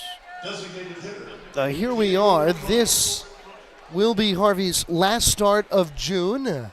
It is expected he will remain in the minor leagues, more than likely in the early portion of the month of July. But he's not that far away from being able to come back to the bigs. He throws, and he gets a swing and a miss. He took a little bit off there, and the count is 0-1. 3-2, Bowie leads here in the top of the third inning. A wide to the 1-strike pitch, and a line shot base hit over the third baseman, Prianto. It's going to roll to the wall. Haskin will play it. Rincones, though, with that short 309 sign down the left field wall, has got a hold after a long turn at first. Now, that's usually a double on a ball to the wall in any ballpark, but it's really, once again, a short porch down the line in left in Bowie, and Rincones is not fleet of foot, to put it mildly. He is on with a 2-out single, and now the left-handed batting, Frankie Tostado. The veteran in his second year with Richmond will now stand in. Here's the pitch, and it's a fastball strike in the outside corner. One example of Harvey not being a regular rehabber is that he threw 6 scoreless innings in his first outing with Aberdeen. You don't see a first time out a guy go that long very often. As there's a cold strike with an off-speed pitch that's at the knees on the inside. And it's now 0-2. Well, Harvey is stretched out. He can go deeper in a game, more like a real starter. He throws, and a high fastball lifted to center. Back into his right, Kauser, long run still going. He makes the catch, crossing under the warning track to bring it in. Another fine play by Colton Kauser in what is his AA debut. And a 1-out way, 2-out single is left stranded. We head to the last of the third inning. 3-2 Bowie on the Baysox Baseball Network. Get the best deals at Prince George's Stadium with weekly promotions all season. Tuesdays are Military Appreciation Night. Purchase a box seat at the ticket office with a proof of service and you'll only pay half price. Bring along your furry friend on Woof Wednesday, and it's the best happy hour around every Thursday from 5 to 6:30. $2 Bud and Bud Light drafts with other beer specials throughout the year, and live music to get your night started. It's always a great time at the ballpark, so get your tickets now at Baysox.com. Most people don't know what a steam fitter is. More importantly, what we do and how much it impacts you. Just take a moment to think about what your world would look like if you didn't have the ability to generate electricity, to have heating or air conditioning, microchip production, internet service, web-based storage, cellular service, and frozen or refrigerated produce. Could you imagine? And these are just some of the things that we impact. Please visit steamfitters-602.org and let's talk about how we can bring value to you. Hey Baysox fans, if you've got a teacher or educator in your life that's meant a lot to you, or if you're one yourself, then you don't want to miss out on the Baysox Educator Appreciation Week from Tuesday, June 28th to Friday, July 1st. Teachers and educators who show a school ID at the Baysox ticket office will get 2 free tickets to a game of their choice between those days, all sponsored by Educational Systems Federal Credit Union. Again, it's Educator Appreciation Week at Prince George's Stadium, Tuesday, June 28th to Friday, July 1st.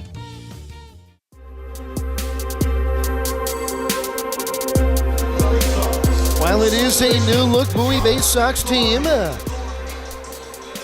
we're going to see that new look here in this bottom of the third inning. My name is Adam Pohl. It is Norby, Kauser, and Mayo for the Baysox. 3-2 Bowie leads as a left-hander Dahlberg.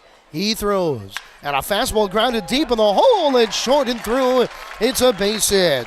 So Norby was first pitch swinging his first time up, and he didn't wait there either. First pitch swinging, a hard ground ball single. And now the former Oriole first-round draft choice in 2021. Just a year ago, he was completing his collegiate career. Colton Kauser.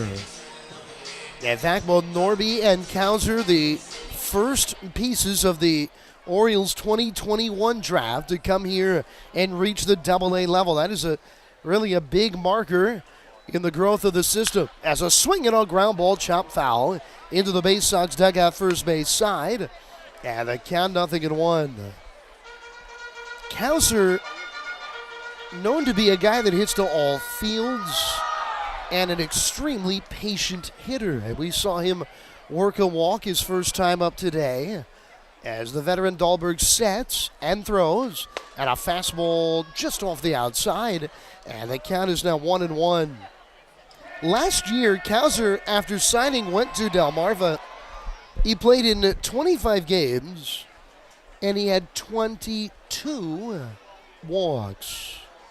Though he was very patient. It's really continued this year. The pitch, and a swing and a drive to left center. Going back on it, Hayward, looking up, and it's out of here! Colton Kauser! In his first official at-bat at the AA level, has hit a homer. And it's a 5-2 Bowie lead.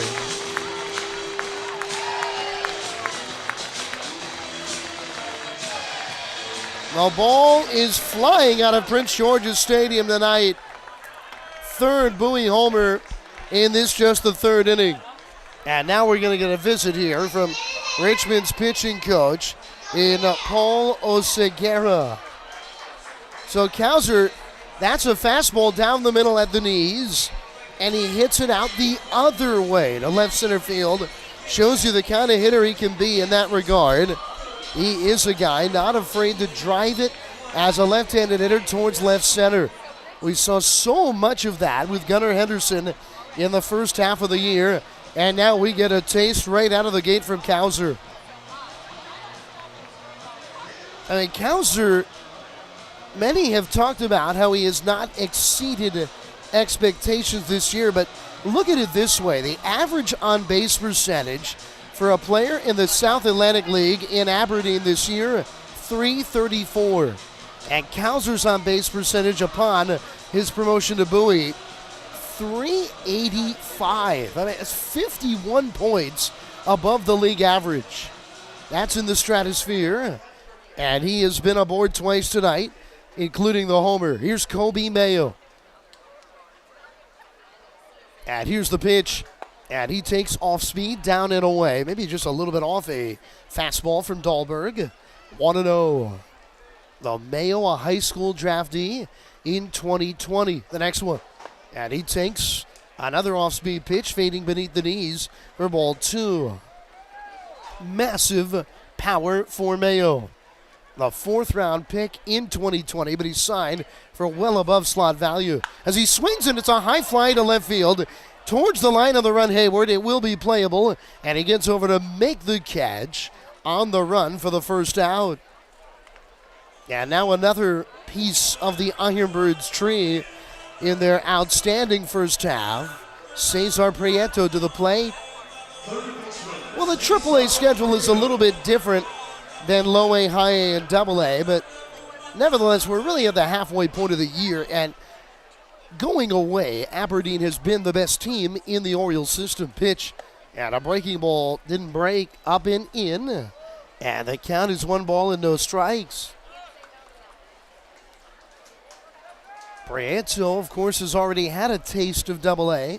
Here's the pitch, and he swings and chops it right past the mound. Shortstop playing up the middle, Matheny gloves. And from behind the bag at second, he throws out Prieto and 2 down.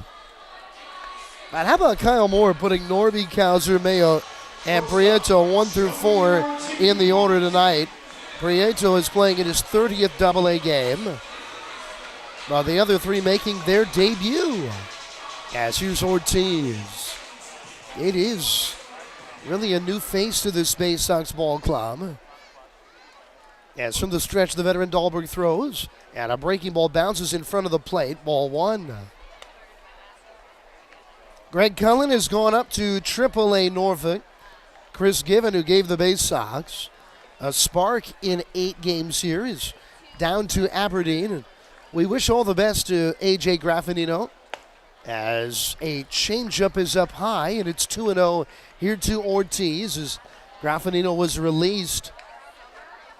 A .226 with 2 homers in his 22 games with Bowie this year. Pitch, and Ortiz lifts a high pop. Foul ground right side. First baseman Tostado over, and he'll make the catch near the coach's box, near the first base bag, and the inning is over. But how about the drive off the bat of Colton Kauser? His 2-run homer has given the Baysox, has extended upon their advantage 5-2.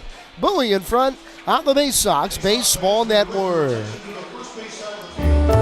On the Green Incorporated is your lawn care team, providing professional organic-based lawn care programs for residential and commercial lawns. Our lawn care programs provide ballpark quality results. Each service is custom tailored with guaranteed results for even the toughest lawns. On the Green also offers outdoor pest control services. Mosquitoes, ants, ticks, and more. Safely and effectively control insects and enjoy the outdoors this summer with On the Green Incorporated. Go to onthegreeninc.com. Baseball is a game of specialists. Base stealers, closers, cleanup hitters. Together, they help their team stand out from the rest. Specialists also help set Chesapeake Employers Insurance apart from other workers' compensation insurance companies. Our health services team includes orthopedic surgeons, nurse case managers, a physical therapist, and more, all to get your employee back to work, contain costs, and keep premiums down. That's teamwork. To learn more, connect with your agent or visit Chesapeake Employers at CEIWC.com. The best way to take in a Baysox game is with a group outing at Prince George's Stadium. Everything from entertaining clients to birthday parties and even fundraising opportunities for your team, the Baysox offer plenty of options for your group at unbeatable rates, with plenty of options on suites, seats, and decks around the ballpark. Your group can eat their fill and have an unforgettable time. Find out more and schedule your group outing by calling 301-464-4880 or going to Baysox.com.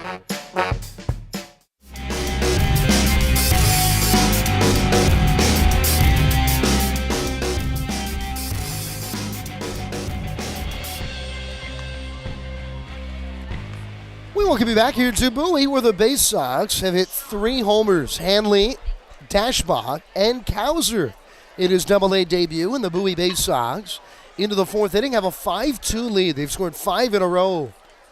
as the big league rehabber Matt Harvey will go back to work. Here's the 5-hole hitting right-handed batting Sean Roby, big power hitter. And he takes a strike with an off-speed pitch. And they count 0-1. Roby has hit, get this, 19 homers here at the midway point of the year. And that is in a ballpark where it's hard to hit homers. As he cues one foul off the end of the bat to the right side. Off the fencing in front of the Baysox dugout.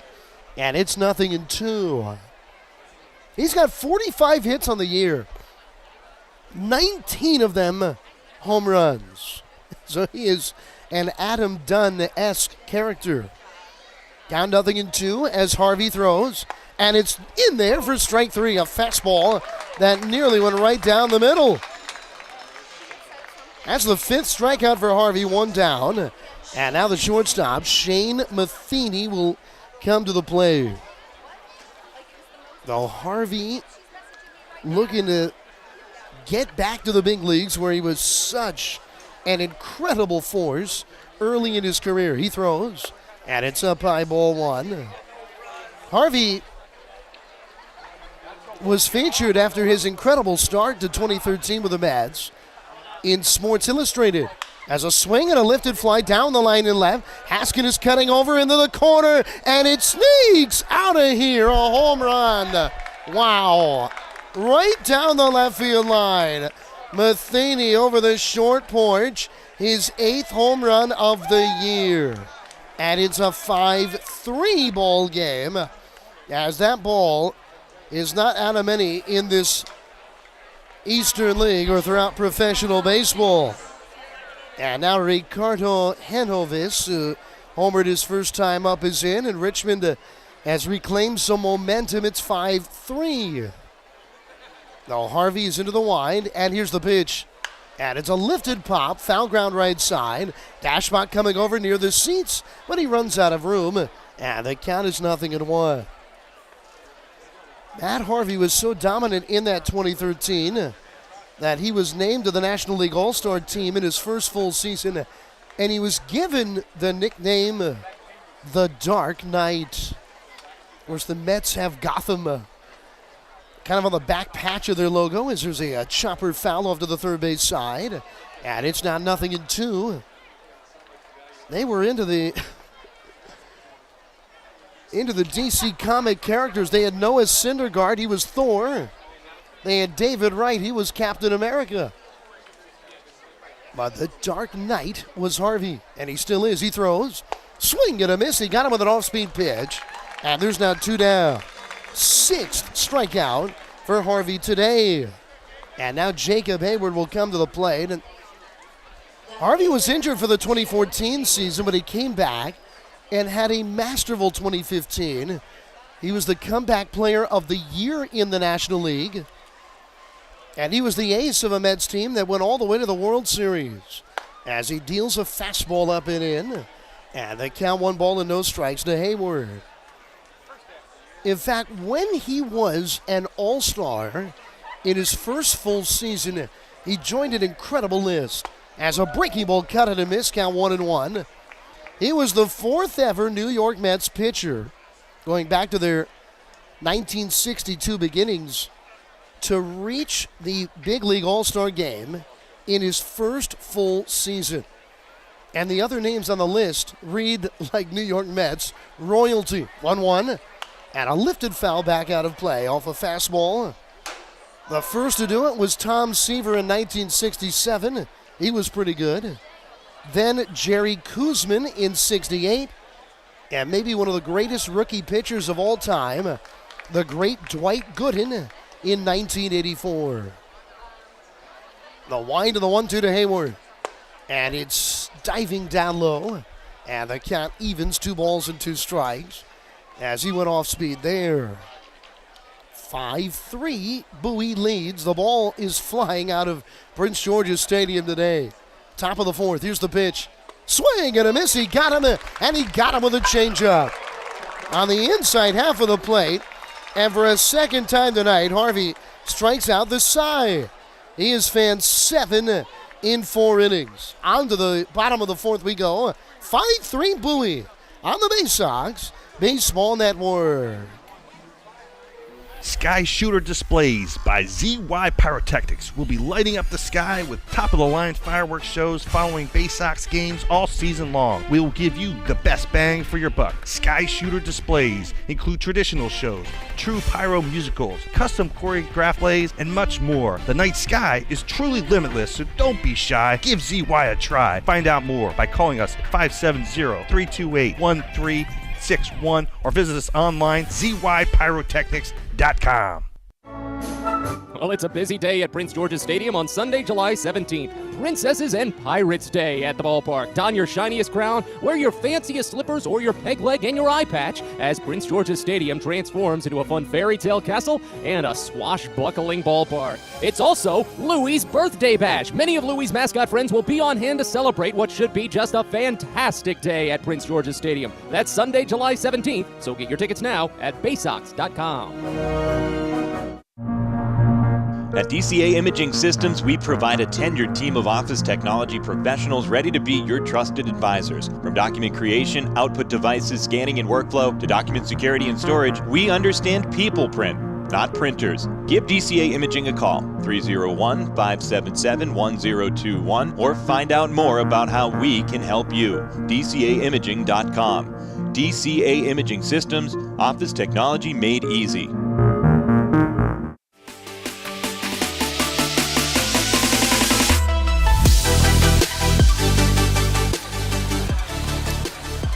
By 3 Bowie, we head to the bottom of the fourth inning, and finally the Baysox are getting to this veteran left-hander, Jake Dahlberg, who has had Bowie's number this year, to put it mildly. As Hudson Haskins stands in, he doubled to get the big 3-run second inning rally going, and he takes a strike with an off-speed pitch beneath the belt. 0-1. For Dahlberg, it is his 13th start of the year. It's already his 4th against Bowie. As he delivers, and a swing and a miss, he went off speed, and Haskins was out in front of it. 0-2. Dahlberg coming into today had not allowed a run, incredibly, against Bowie. As a fastball's up high for a ball. Once again, he's made 3 starts, 16 innings, 12 hits, no runs. In fact, he's had 4 scoreless starts all year. It's a pretty good number. 3 of them coming against the Baysox. As here's the pitch, and a lifted foul fly off of a high fastball out of play to the right side, and we'll do it again. 1-2 here to Haskins. The fact that the Baysox have hit 3 homers in 3 innings, accounting for all 5 of their runs, is big, maybe even bigger against his tough lefty. As a swing and a miss, he got him with another changeup. Haskins took a big rip, but he cut through it. A second strikeout for Dahlberg. And now Maverick Handley, who hit an absolute scorching line drive home run to left field to tie the game at 2. Back in the second inning, he'll stand in. We want to let you know, unfortunately, we have got an issue with our video. Here's the pitch. And Handley chops it near the back at third. It's fair, backhanded behind the back by Roby. And the long throw gets his man. Handley retired by his step. And there's now 2 down. And here comes Andrew Dashbach. Well, unfortunately, the video feed of our broadcast is not going to be able to come back tonight. Now, you got to listen to us old school. It's like Baysox baseball on the radio. Here's Dashbach as Dahlberg delivers. And Dashbach takes a changeup down. And the count 1-0. He has thrown a bevy of changeups here in this game, or in this inning to be more exact. The pitch. And there's a fastball strike of the knees. So Dashbach had a big 3-hit night on Saturday in Erie, and that propelled him above the Mendoza line. Pitch, and he grounds it towards short. Second up, gloving Matheny on to first in time, and with it the inning is over. So Bowie goes down in order, but through 4 innings, the Baysox carry a 5-3 lead here on the Baysox Baseball Network. If you're working in the Washington, D.C. metropolitan area, as a pipe fitter, pipe welder, or HVAC service technician, and you're interested in a better life, a better means to provide for yourself and your family, a way to make sure that you're earning the highest wages and the best benefits in our industry. Visit our website at steamfitters-602.org. That's steamfitters-602.org, and let's talk about what we can do to help change your life. Hey, coffee lovers! Know where you'll find the world's freshest cup of coffee? Right here at Royal Farms. Because with our new brewing system, it takes less than a minute to go from selecting the kind of coffee you want to this. The freshest, most flavorful cup of coffee you can buy is at Royal Farms. So try one. It'll be love at first sip. Because it's the freshest coffee in the world. Real fresh, real fast. Royal Farms.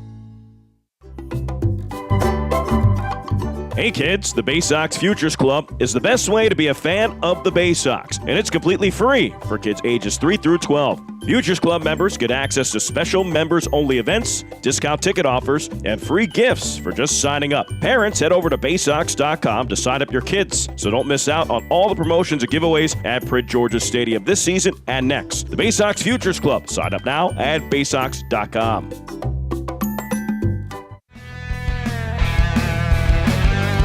So we head to the top of the fifth inning now. Matt Harvey has allowed 3 runs, and encompassed in that have been 2 solo home runs for Richmond through just 4 innings, but he's also struck out 7 batters tonight. He's back to work. Here for the top of the fifth inning, it'll be 9-1-2 in the Richmond order, and with the call, here's Matt Sabates. Well, I think it's not just 7 strikeouts in the 4 innings for Matt Harvey. It's 7 strikeouts in the last 3 innings. He didn't strike out anyone in the first inning. So to strike out 3 batters in the second and fourth, well, that's quite the accomplishment, I must say. As we move on to the 5th inning, Franklin Labor will lead it off. He struck out swinging, was the 3rd in the 2nd inning, as Harvey waits plenty of time before turning, kicking, and firing the first pitch, and it's knuckled foul, right side out of play. Count opens up at 0-1. So you've got the shadow starting to stretch across the hot corner at third base, pushing a little bit over onto the pitcher's mound, covering most of left field and parts of center field with the fielders in shade, but the rest in sunlight. The 0-1 pitch is a slider, misses down and away as the count runs even at a ball and a strike on Labor. It's a very simple motion for Matt Harvey. Holds at a tight angle parallel to the third base line as he fires the next. The fastball down and inside for a called strike. Runs the count to a ball and 2 strikes now on Labor. Doesn't spend a lot of time turning into the motion before kicking and firing as he holds set here at the waist. And time is called just as he was agreeing with Maverick Handley on the pitch to toss. Base is empty. Nobody out here in the top of the 5th inning. Bowie getting a lot of work on the long ball. The 1-2 pitch to Labor. Check swing, breaking ball misses down and away as the count goes even at 2. Well, the home run has been pretty much the whole game.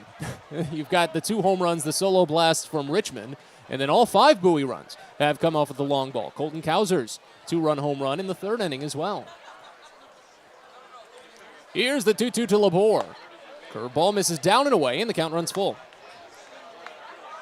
So Harvey is up to 70 pitches at this point. And the anticipation is maybe around 90-ish. We'll have to see. 5-6 innings is probably where he'll tap out no matter what. The 3-2 fouled off just in on the hands a little piece as the count remains. No wind here at Prince George's Stadium. They have turned the lights on, but the sun's still carrying a lot of the load as a cloud has covered up the sunlight. Envelops the field in shade as another payoff pitch comes home for Matt Harvey. It swung on and missed for strike 3. Went with a changeup down and away. That's his 8th strikeout on 2 trips through the order. And of the 8, 7 of them have been on the 5 through 9 batters. He struck out Hayward and Labor twice. Genovese, Matheny, and Roby once, and then Gigliotti, the leadoff man, once. Gigliotti is in now. A 1-for-2 day with a single run scored in the first inning. He squares and bunts it up the first base line foul to open up the plate appearance. 0-1 to start. Bowie doesn't have anyone warming in their bullpen at the moment. Not an anticipated tandem day just yet. Might see someone come out. Haven't been told who it might be just yet, as the 0-1 pitch misses up and away to Gigliotti. Count goes even at 1. Because with Matt Harvey starting today, and with the rotation set to include Noah Denoyer for his first Double-A start later in the week, it does kind of set the possibilities up for Bowie. There are a lot of guys that can now come out in relief for a long time over the course of this week. The 1-1 called for a strike. Fastball dots the upper outside corner. It's 1-2. So Denoyer will start on Thursday. Ryan Watson is starting tomorrow. Garrett Stallings is not slotted in the rotation at all this week. Neither is Justin Armbruster. The 1-2 pitch. Check swing. Pitch misses up and away slightly. They appeal to the third base umpire. Left-hander Gigliotti did not go around as the count runs even at 2. So we could see Armbruster today. Can't imagine we see Stallings since he just tossed on Sunday. The 2-2 pitch on its way, and Gigliotti spoils it foul left side. That one hits off the top of the netting, and the count remains. Gigliotti stole a base back in the first inning. Bowie catchers, well, they've had some of the best runs of managing base runners this season, but they have been slipping ever so slightly, and I think that's a little bit to do with Cody Roberts joining the taxi squad. The 2-2 fouled off again. Fastball in on the hands and back to the screen. Because Roberts is one of the only catchers in the Eastern League to catch more attempted steals than allow stolen bases.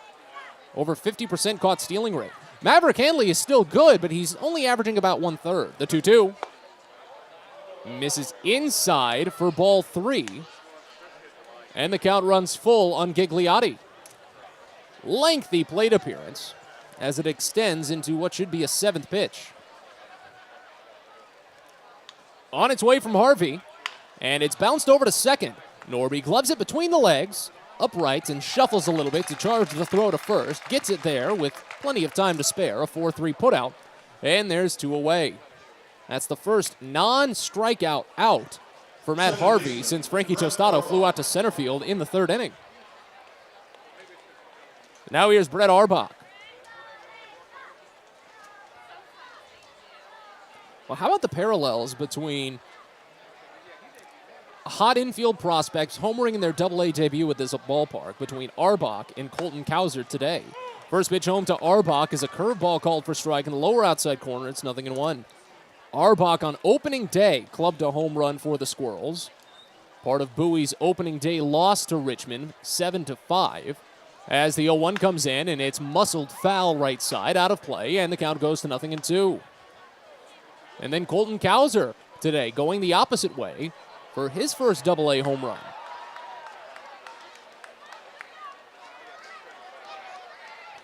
Bases empty, 2 away here in the top of the 5th inning. The 0-2 pitch from Matt Harvey is a slider that misses down and away. Count runs to a ball and 2 strikes.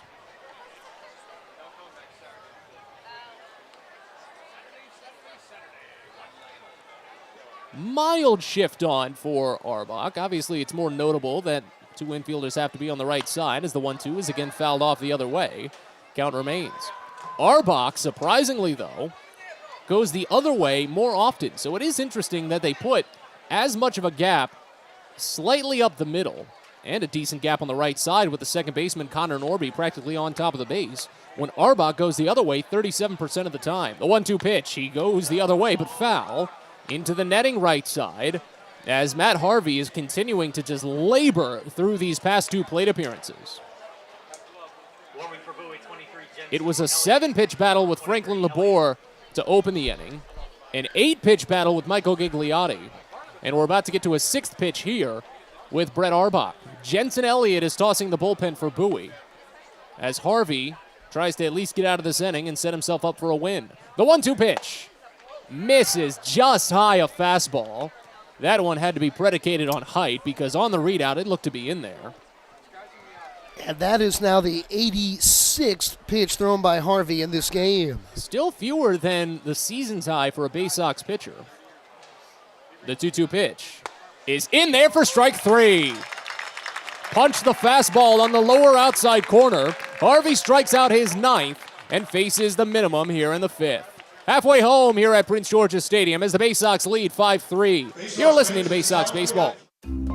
There's plenty going on at Prince George's Stadium on Saturday, July 30th. It's the Island Luau night at the ballpark as the Baysox battle the Altoona Curve. Live music from the islands, inspirational dance performances, and more. But that's not all. It's also Maryland's worst car show. Do you own a clunker, a piece of junk on wheels? Well, here's your chance to show it off. Again, that's all on Saturday, July 30th. So head to Baysox.com to purchase tickets and find out more about registering for Maryland's worst car show. Hope to see you there. Everyone deserves a great smile, and Rad Orthodontics is here to help you, Bowie Baysox fans. Rad Orthodontics accepts most insurance, and whether it's braces or Invisalign aligners, anyone can get the smile they've always wanted with our flexible payment options. With two of the country's leading orthodontists right here in the D.C. area, we love to see Baysox fans smile with confidence. So get that amazing smile you deserve. Visit radsmile.com today and book your free consult. That's radsmile.com for Rad Orthodontics, official smile provider of the Bowie Baysox. Baseball is a game of specialists. Base stealers, closers, cleanup hitters. Together, they help their team stand out from the rest. Specialists also help set Chesapeake Employers Insurance apart from other workers' compensation insurance companies. Our health services team includes orthopedic surgeons, nurse case managers, a physical therapist, and more, all to get your employee back to work, contain costs, and keep premiums down. That's teamwork. To learn more, connect with your agent or visit Chesapeake Employers at CEIWC.com.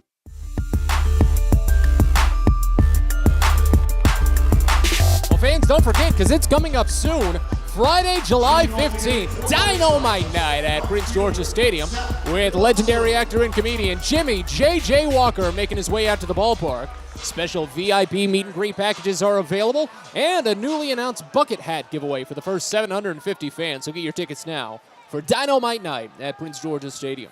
Bottom of the fifth as Bowie leads 5-3. Jake Dahlberg back to work on the mound. The first pitch home to Zach Watson is skied into the air on the infield right side. Tostado seeing it the entire way, but the second baseman Brett Arbach makes the call and the catch, and quickly there's one gone. So one pitch, one out as we move on to the top of the lineup in Conor Norby. Norby, a 1-for-2 day, singled in the third inning. Came around on the two-run blast by Colton Kauser.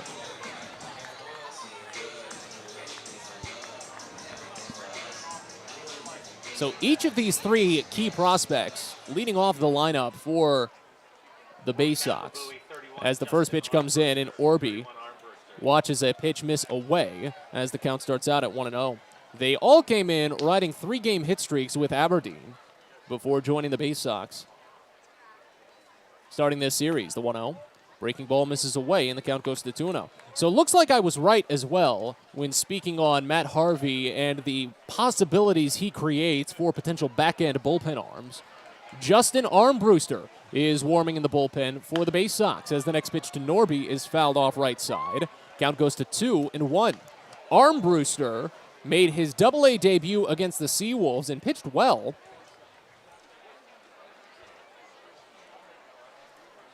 And is going to come in for his second Double-A appearance as a long reliever, the 2-1 pitch. Fouled off back to the screen, and the count goes even at 2.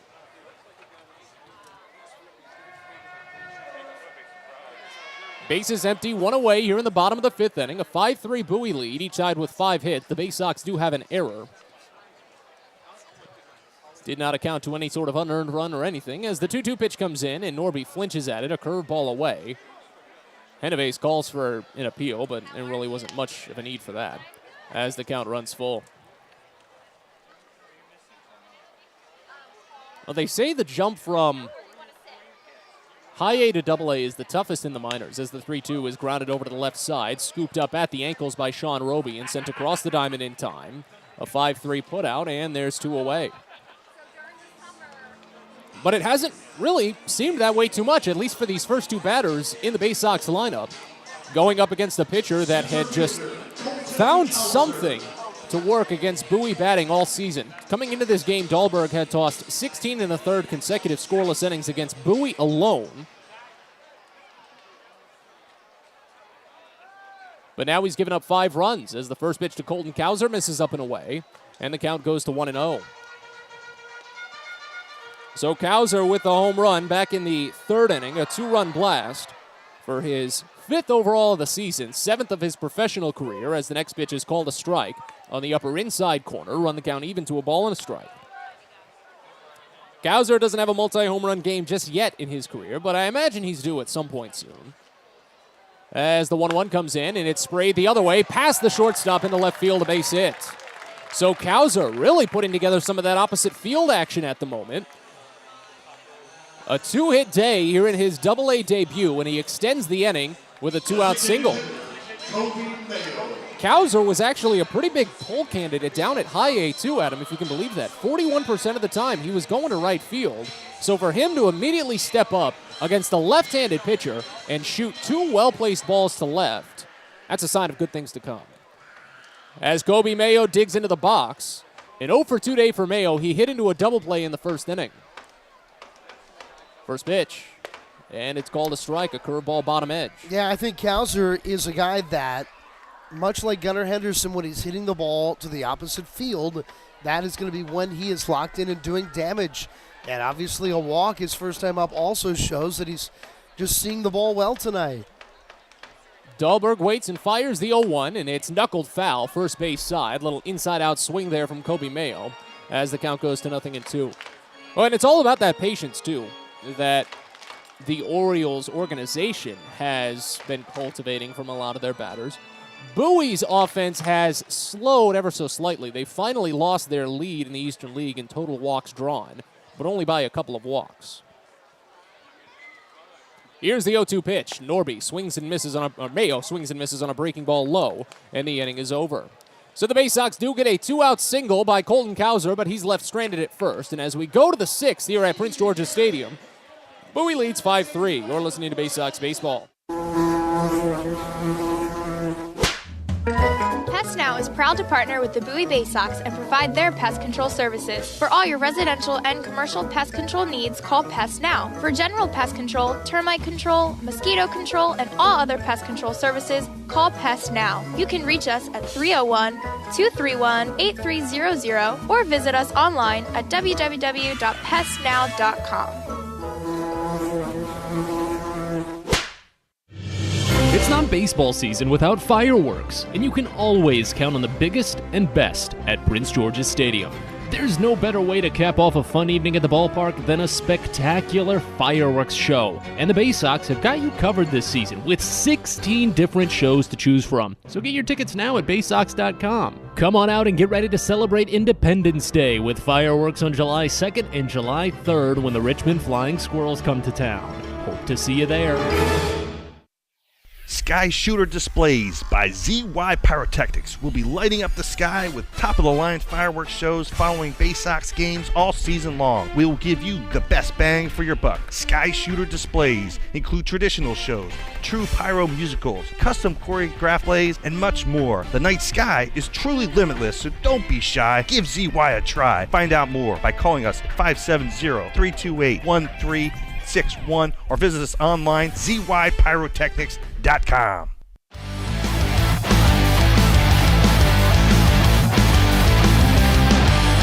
Well, it's always a pleasure to bring you into Prince George's Stadium as we continue on with what's been a fun game this evening from the ballpark in Bowie. The Baysox lead the Richmond Flying Squirrels 5-3, and Matt Harvey will call it a day. Rehab start looks to be a rehab win at the moment, as Harvey tossed 5 innings, gave up 5 hits and 3 runs, all were earned. He struck out 9 batters, did not walk anyone, did give up a pair of solo home runs. As we've got a new pitcher on the mound, we hand it off to Adam to tell you more about him. Yes, sir, Matt. Justin Armbruster is into the ball game for what will be his second Double-A appearance. And we talked earlier in the broadcast about this new rise of the 2021 draft, players like Kauser and Norby, but Armbruster is a part of that crew, the 12th round pick of the Orioles out of the University of New Mexico. And he'll go to work against the powerful Diego Rincones.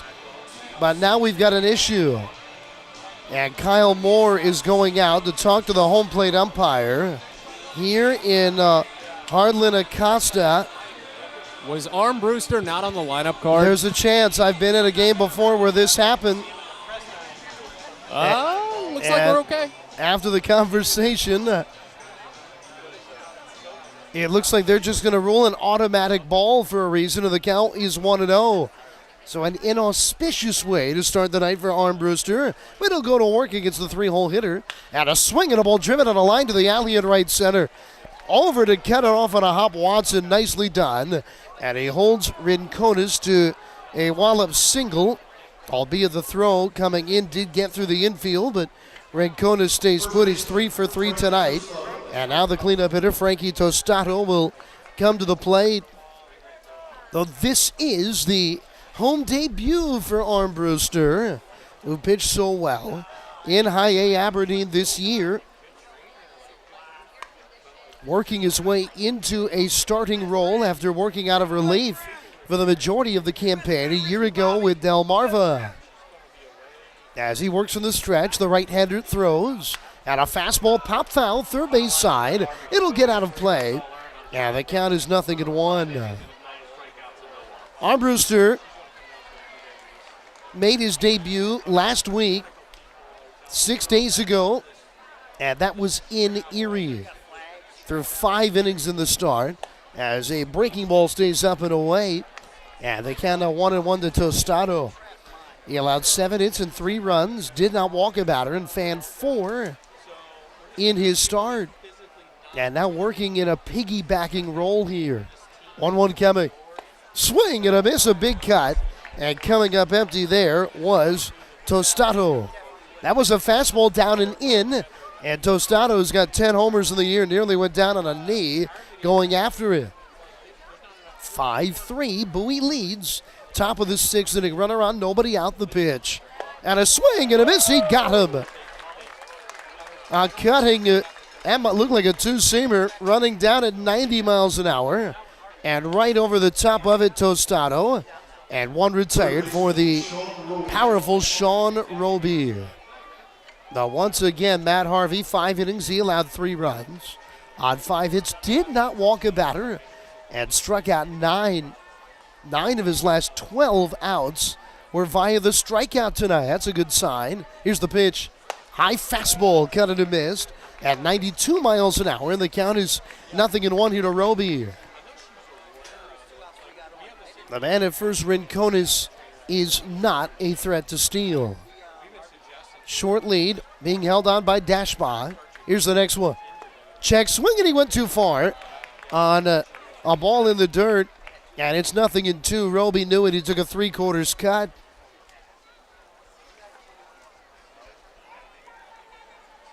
Armbruster began his collegiate career as a Division III pitcher, and then after 2 years transferred to Division I New Mexico.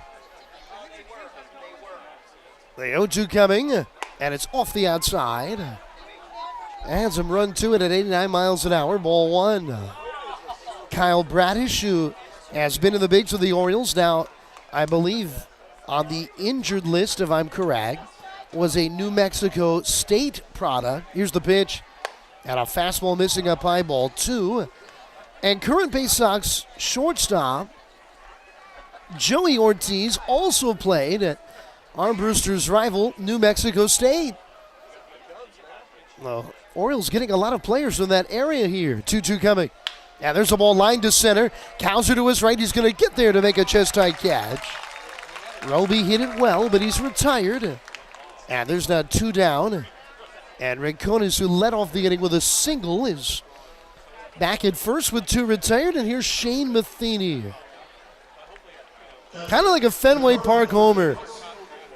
Wrapping it around Pesky's pole is the home run Matheny hit his last time up. A fly ball that just did curl around the left field foul pole and right over the 309 sign in left field. As here's the pitch and a breaking ball strike. It's 0-1. This is a hitter's park. It's short down the lines, pretty short to the alleys as well, and it's a beautiful backdrop in which to see the baseball as a hitter. 0-1 coming. Swing and a miss through a fastball. Strike 2.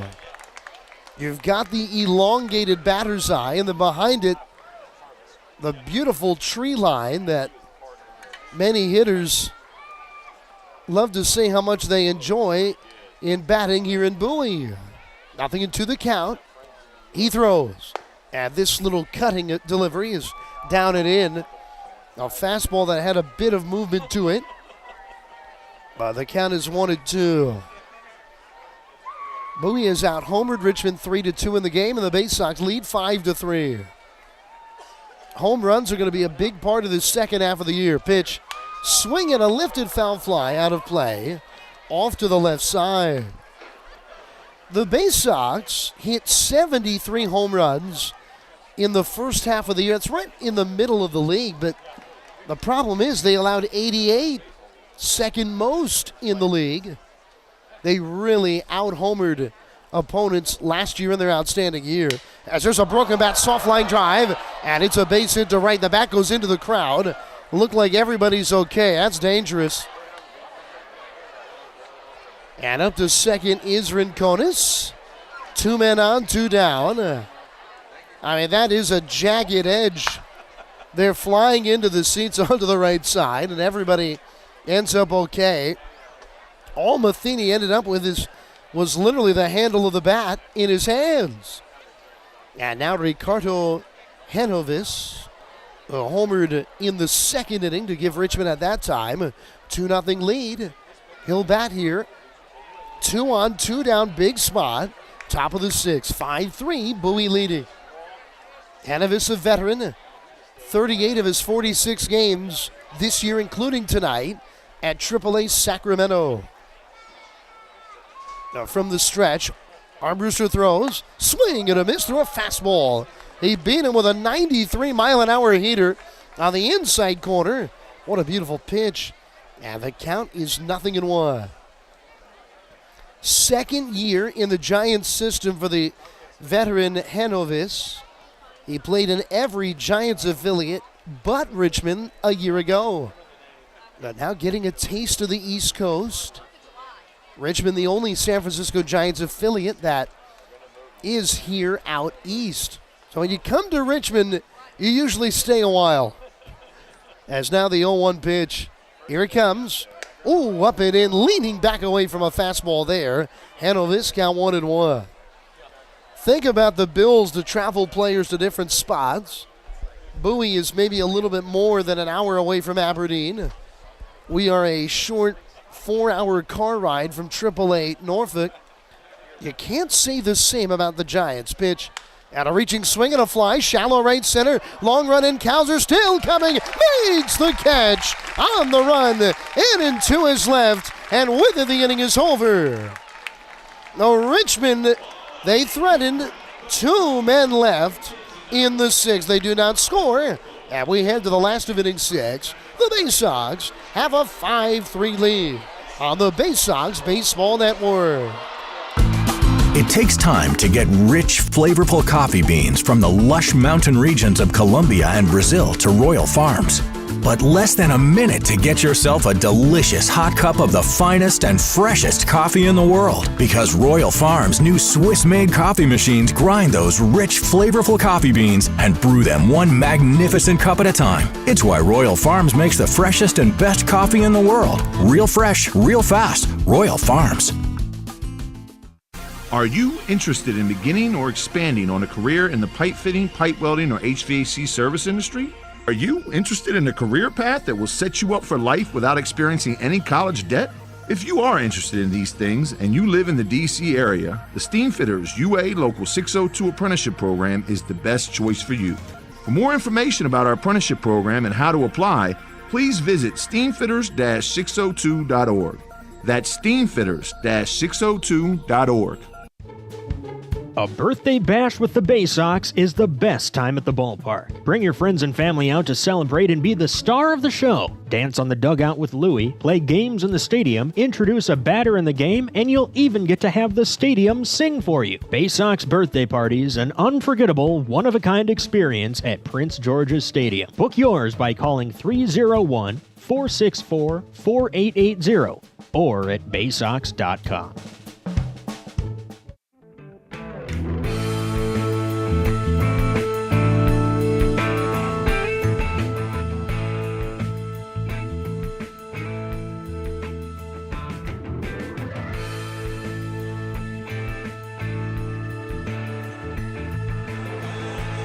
Back now for the bottom of the 6th inning, and the Baysox have a 5-3 lead.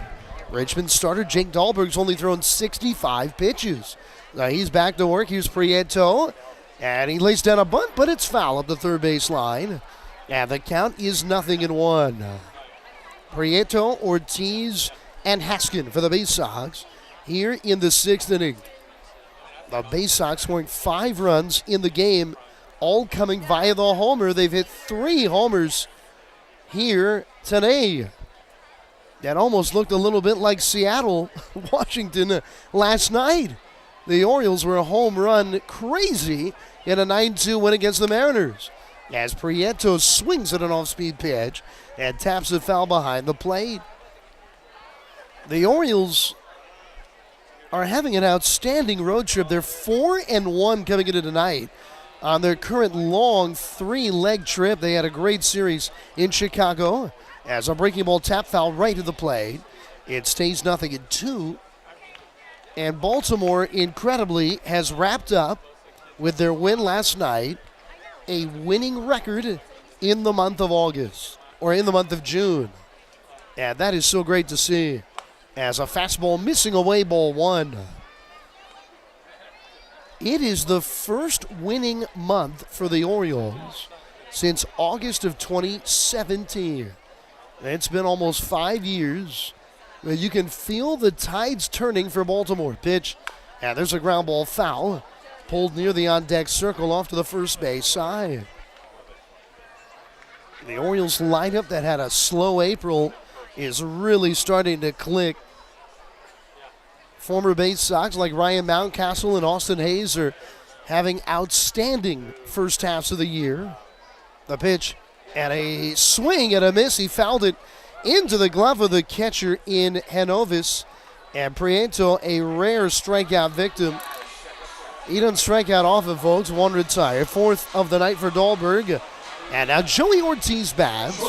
5-3. Bowie leads here in the 6th.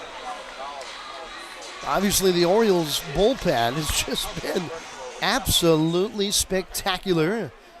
Some former Baysox like Dylan Tate and Keegan Aiken have been a big part of that, as there's a ground ball to short. Matheny's up with it, quickly to first. Whoa, throw! And it eludes the grasp of Tostado. And let's see if he's okay. Tostado kind of fell back, leaning back, and he may have gotten stepped on there by Ortiz. It's a throwing error, E6. And hopefully Tostado's okay. Or he might have just stretched in a funny way. Ortiz looks to be fine. The Orioles are ranked by many publications, along with the Mariners, as having one of the best minor league systems in baseball. So the big caveat and catch about this current run of winning baseball for Baltimore is the fact that those top prospects aren't on the Orioles yet. I think a lot of people forget that. As a swing and a high pop fly foul. Tostado giving a look near the Bowie dugout, but it's in the seats. Oh, a fan made a great catch. He was holding like a snow cone in one hand, and he had the glove in the other. And as the great Oriole PA announcer of yesteryear, Rex Barty, would say, give that fan a contract. What a catch. Count 0-1 here to Haskell. Dahlberg from the stretch, 1-on-1 down. The veteran lefty throws, and a foul on a line right back over the screen and out of play. Right now, you look at some of these great prospects in the system. Obviously, Adley Rutschman is really getting it going. But a lot of those other top guys, Grayson Rodriguez, DL Hall, Kauser, and the like, are still in the minors. There's a rip shot to left near the line, and it's a foul ball. Just foul, and Kyle Moore is in to argue. Unfortunately, we don't have that system they have on the beautiful lawns of the All England Club in Wimbledon. They can't go like when they do in the tennis match. Everyone starts clapping, right? Like, and then we see the monitor tell us if it was fair or foul. That's not what we have in baseball. That's a tough break. Ortiz runs well, and he was on the move there. And if that was fair, it was in the corner, and it's probably another run for the Baysox. But the count is 0-2 still here to Haskell, who doubled already earlier and scored in this game. He's 1 for 2.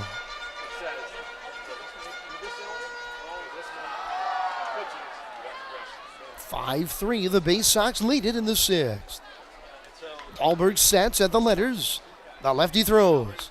And a foul lightly over the screen. Good job to stay alive on an off-speed pitch. And it remains 0-2 here to Haskell.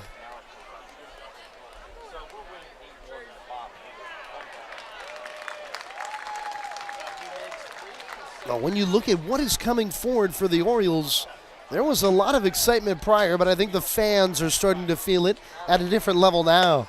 As a pitch, a fastball missing up and away, ball one.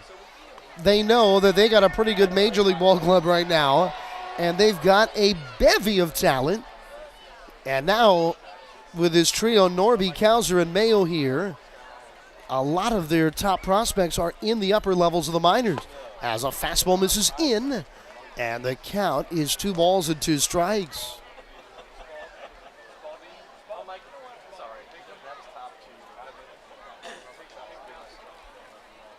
Baysox have been swinging early and often against Dahlberg tonight, but this is an elongate at bat here. Pitch, and it's off speed and away, and a 0-2 count. Has now run full 3-2 here to Haskell, who had his best weekend of the year, the opening weekend of the season here at home against Richmond. And Haskell's got 3 multi-hit games in his last 4 entering tonight. Let's see if the runner's going. He's not. And a fastball, 2 tall, ball 4. How about that? What an at-bat. Haskell thought he had a double on an 0-2 pitch, and he comes back and works a walk. And now Maverick Hanley, who has already homered tonight, his 5th of the year, will step to the plate. And a second time tonight, we'll get a look here from a look at the pitching coach of the Squirrels in Paul Oseguera. What a day it was on Sunday in this Eastern League. Both divisions came down to the last day, the 69th and final game, to award a playoff spot and what will be the upcoming 2022 Eastern League postseason. Somerset, the Yankees affiliate, they lost out on being in the finals on the last day of the year last year when Bowie had a dramatic come-from-behind win here at home to take that second spot. But Somerset down by 2 in the 10th inning. Got a 3-run homer from their number 1 prospect, Anthony Volpe. And that propelled Somerset to a dramatic pennant win as they defeat Hartford. And Hartford remains the team with the longest playoff drought in the league, all the way back to 2009. Richmond, though, needed a win and an Akron loss on the final Sunday of the year, as Hanley bats, 2 on and 1 down. And now the pitch. And a ground ball right up the middle, and it's through into center. Turning third for the plate, Ortiz will score. The throw's coming to third. Haskins slides in, and he's safe. It's an RBI base hit for Maverick Hanley. He's got 3 ribbies tonight, and the Baysox have a 6-3 lead. Aggressive base running there by Hanley, or by Haskin, I should say, to score. And they're at the corners, 1 down. Activity in the Richmond pen, a right-hander throwing. And they're trying to get him ready to go. Dahlberg is on the ropes here, as here is Andrew Dashma. Richmond was a winner on Sunday, and then Akron lost as a swing and a miss through a fastball, strike 1. And much like the Baysox did in 2019 when they clinched a postseason spot, celebrating when another game ended in their clubhouse, in really the undercarriage of the diamond in Richmond. That is what occurred, as there's a foul tip off the mid of the catcher, Henovis. And it's 0-2 to Dashbach here. When the final out was recorded and Akron had lost, the Flying Squirrels, for a first time in 8 years, were playoff bound. 4 of the 12 teams in this year's Eastern League will play in the postseason. As here's the 0-2. And it's in the dirt, running for second and Hanley. And a great read by the Baysox catcher. As on the wild pitch, he's into second without a throw. Well, this is a big opportunity to run and hide a little bit in the game. The Squirrels now bring the infield all the way in. They were playing to try to turn 2 prior. A run is in. Runners are at second and third. Here with 1 down. Infield all the way in. The 1-2 pitch. Swing and a line shot near the line and left. Fair! It's down a base hit. 2 more runs will score on a ringing double off the bat of Dashbach. And it's an 8-3 Baysox lead. And Hanley and Dashbach in the 7 and 8 spots in the order have been dynamic tonight, each with 3 RBIs. And that's going to be the end of the day for the left-hander Dahlberg. So Dahlberg had thrown 16 scoreless innings against the Baysox this year. And now here, he'll give way after allowing 8 runs in 5 1/3 innings in this his 4th start against Bowie. New pitcher coming in for Richmond. We'll tell you who right after this on the Baysox Baseball Network. A birthday bash with the Baysox is the best time at the ballpark. Bring your friends and family out to celebrate and be the star of the show. Dance on the dugout with Louie, play games in the stadium, introduce a batter in the game, and you'll even get to have the stadium sing for you. Baysox birthday parties, an unforgettable, one-of-a-kind experience at Stadium. Book yours by calling 301-464-4880 or at baysox.com. From sprains to stitches, sore throats to stomach aches, and pulled muscles to poison ivy, care is around the corner at Patient First. Walk in to see a doctor from 8 a.m. to 10 p.m. every day of the year. X-rays, lab tests, and prescription drugs are on site, and most major insurance plans are accepted. For routine illnesses and injuries, Patient First is here for you. Patient First, the name fits. Patient First, proud partner of the Bowie Baysox, open 8 a.m. to 10 p.m. every day.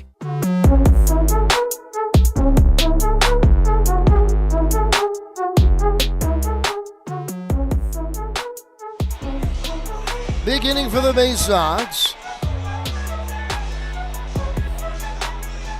And with that, Bowie is in a good spot here as the Baysox have an 8-3 lead.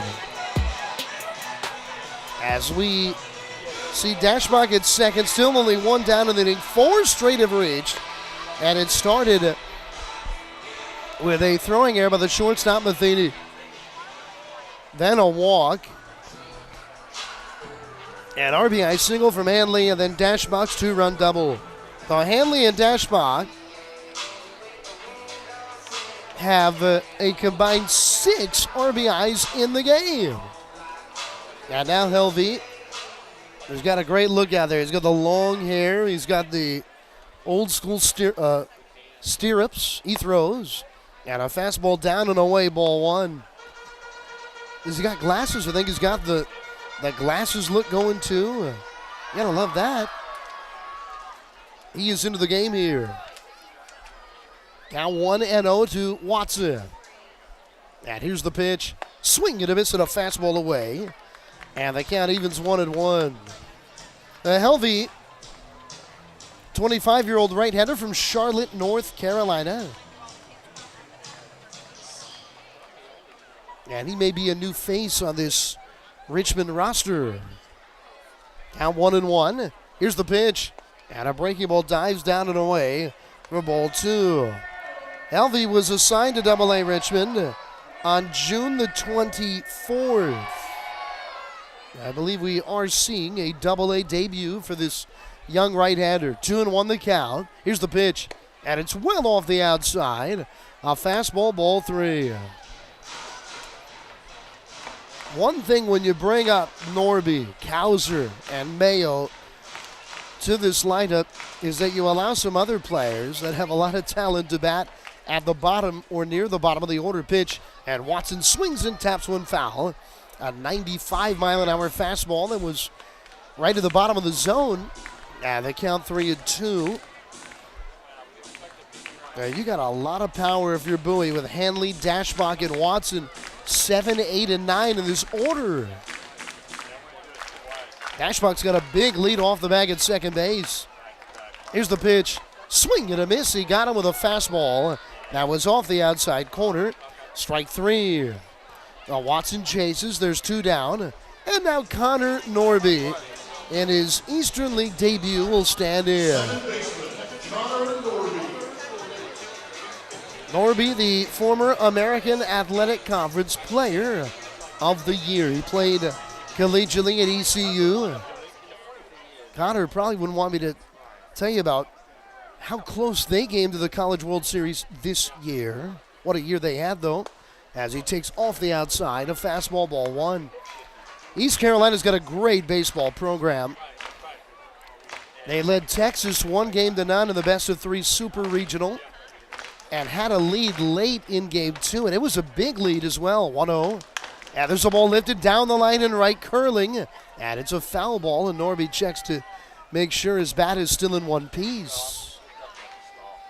But they lost that game and then had one of these bizarre Game 3s in which they were supposed to play in the afternoon, and they got the game started around 10 p.m., and the Longhorns won it.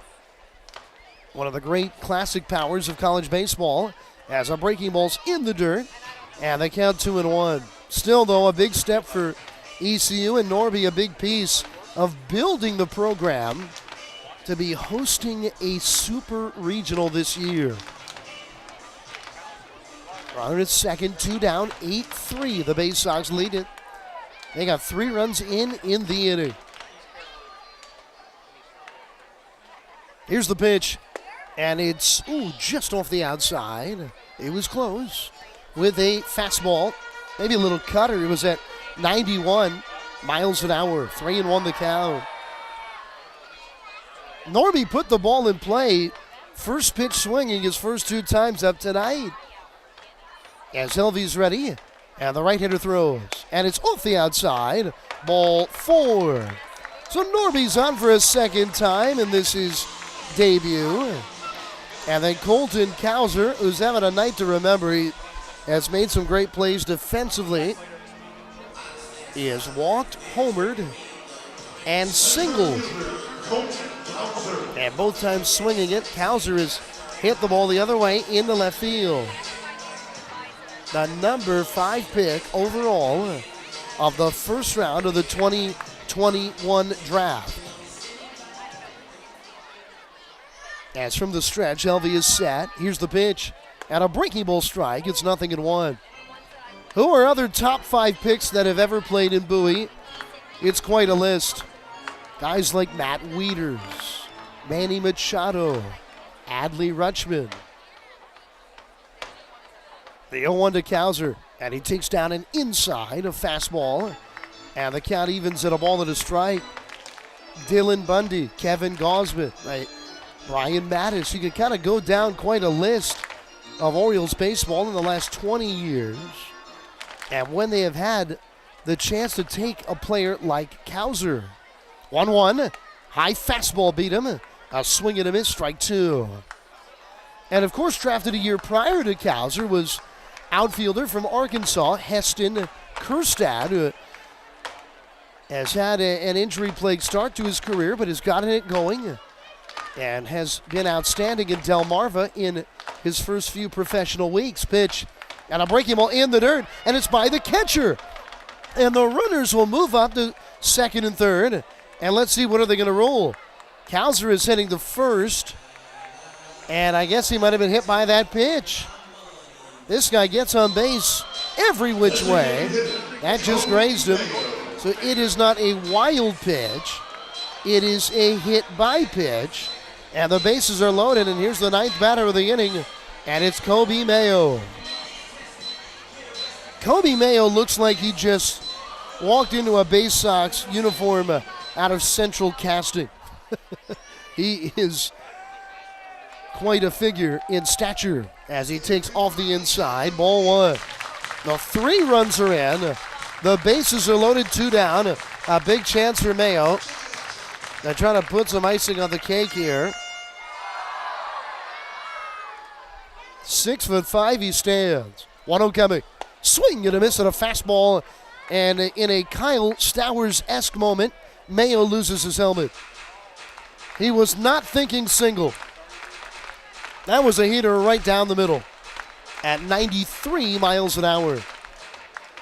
The count 1-1.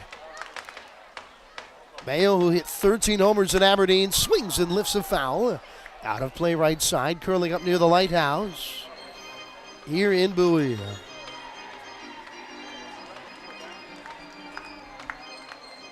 First runs of the night Bowie has scored that have not come via the home run have been here in this bottom of the 6th inning. Runners lead from every base with 2 down. The 1-2. Swing and a miss. He got him with a breaking ball, and with it the inning is over. But it's a big inning for the Baysox. They scored 3 runs in the frame, and they now lead 8-3. As we go to the 7th inning right after this on the Baysox Baseball Network. From sprains to stitches, sore throats to stomach aches, and pulled muscles to poison ivy, care is around the corner at Patient First. Walk in to see a doctor from 8 a.m. to 10 p.m. every day of the year. X-rays, lab tests, and prescription drugs are on site, and most major insurance plans are accepted. For routine illnesses and injuries, Patient First is here for you. Patient First, the name fits. Patient First, proud partner of the Bowie Baysox, open 8 a.m. to 10 p.m. every day. When your commercial plumbing project calls for a job done safely and on time, then your job calls for the plumbers of Local 5 Washington, D.C. Local 5 will always deliver the most skilled and well-trained plumbing craftsmen in the DMV. If you're a contractor who needs safe jobs done well, you need the plumbers of Local 5 Washington, D.C. Start your partnership with them today. Visit local5plumbers.org. That's local5plumbers.org. That's right, it's Dynamite Night at Prince George's Stadium on Friday, July 15th. Meet legendary actor and comedian Jimmy J.J. Walker, star of the 1970s hit Good Times, with a special VIP meet and greet package available. That's Friday, July 15th for Dynamite Night with Jimmy J.J. Walker at Prince George's Stadium. So head to Baysox.com right now to get your tickets and learn more.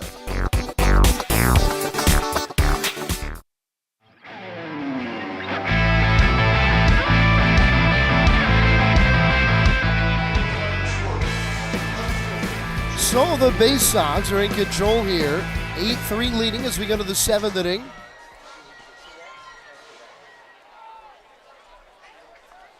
The tall right-hander in Armbruster out for a 2nd inning of work. He worked through trouble in the 6th.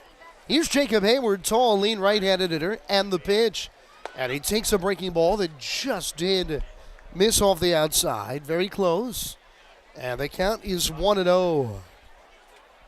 Hayward is a long-time Richmond Flying Squirrel. The next pitch, and a breaking ball strike, and the count 1-1. And we, as fans of the game of baseball in the minors, you really value players about how quickly they can rise through the minor leagues quite often. As here's the 1-1. Swinging a high pop-up right over our broadcast locale, straight back out of play. And the count 1-2, but sometimes if you do get stuck at a level, sometimes you can still have a great, really productive big league career. 1-2 coming. Fastball popped him up, foul ground. Right side, dash back over. Giving a look, but it's getting out of play. And the count stays 1-2. Just think of the last 10 years of the Baysox. Here's 3 players that spent 4 or more years in Bowie. 4. Catcher Caleb Joseph, he had a long big league career. Relief pitcher Oliver Drake, who pitched for almost half the teams in baseball in his 6 years. As here's a pitch in the dirt, it's 2-2. And then maybe right now the shining gem of them all, and he's on the San Francisco Giants. Mike Yastrzemski, who's a starting outfielder for the Giants. He played 5 years in Bowie, parts of 5 years. Pitch and a breaking ball fouled lightly in the air and out of play right side. And the count stays 2-2. The Giants, in fact, have been a home for many former Baysox. Kevin Gausman had such a breakout year last year. And how about catcher Austin Wynns, who was traded from the Phillies, where he was at AAA to the Giants and has been in the bigs. Pitch, reaching swing and a lifted foul. Out of play to the right side, and we'll do it again here. 2-2 to Hayward. Hayward is a player that played 125 games in Richmond 3 years ago in 2019. 2-2 coming. And another foul and a line back to the screen. As Hayward is fighting some pitches off here. I think we got a former Baysox that's warming in the Richmond pen right now. We'll double check. Our right-hander, Gray Fenter. 2-2 coming. Swing and a high lifted pop-up behind the bag at second. Norby is a step of the outfield grass, and he'll make the catch. And a long at-bat ends up in out number one. Armbruster is able to win the battle here.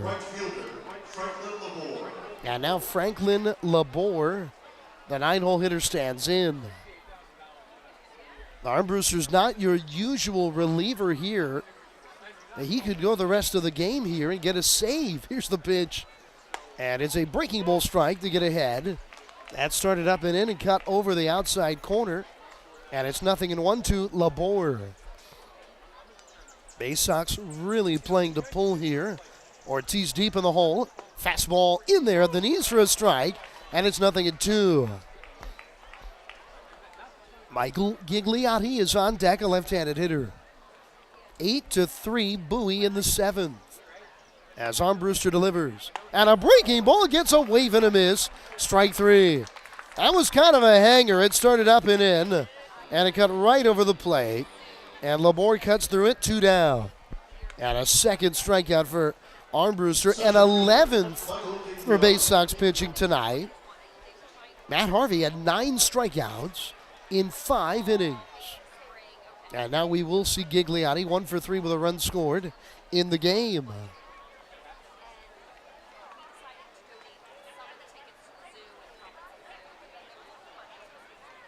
The tall right-hander comes set from the stretch at Armbruster. He delivers. And a fastball misses away. Ball 1 here to Gigliotti. Well, after a tough sub-200 hitting month of May, has swung it well in June at 293. 1-0 coming. And a backdoor breaking ball strike. It was in and out of the mid of the catcher Hanley, but it was on the outside corner. And the count 1-1. When you got a big lead like this, you got to minimize the ability for a big inning. As a breaking ball, just a little bit in. Very close. And they count 2-1. And getting outs early in innings is really the best way to do that. It's so hard to get a big inning when you got 2 outs and nobody on. 2-1 pitch. And this is very low as it caroms away from Hanley. And they count 3 balls and a strike. Gigliotti, with his first inning single now, has hits in 7 consecutive games.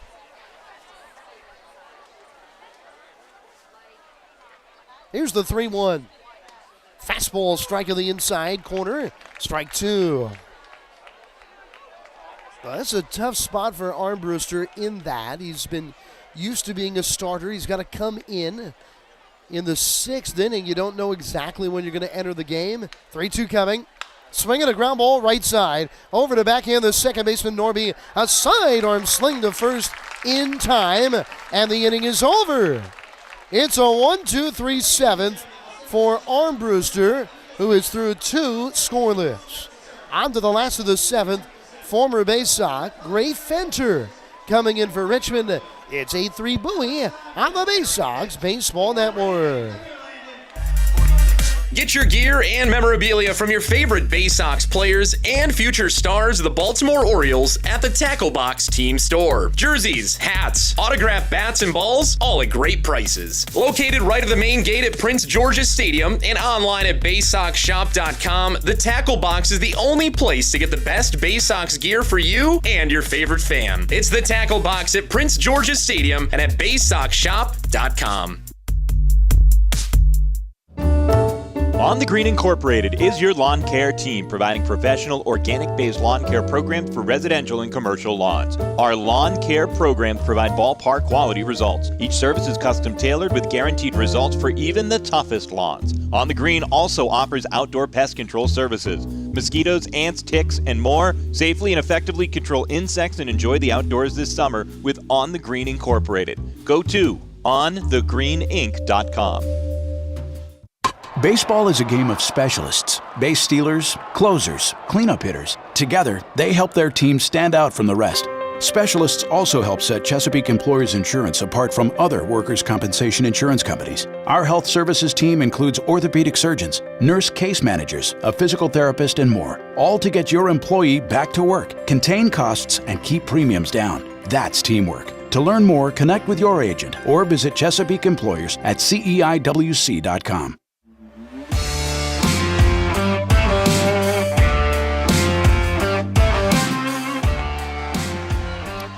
Great to be with you tonight, bottom of the 7th inning. And the Baysox are in control, leading 8-3 on the opening night of the second half of the year. And this 6-team division of the Baysox end up with the best record. They would play Richmond in the upcoming 2022 divisional series.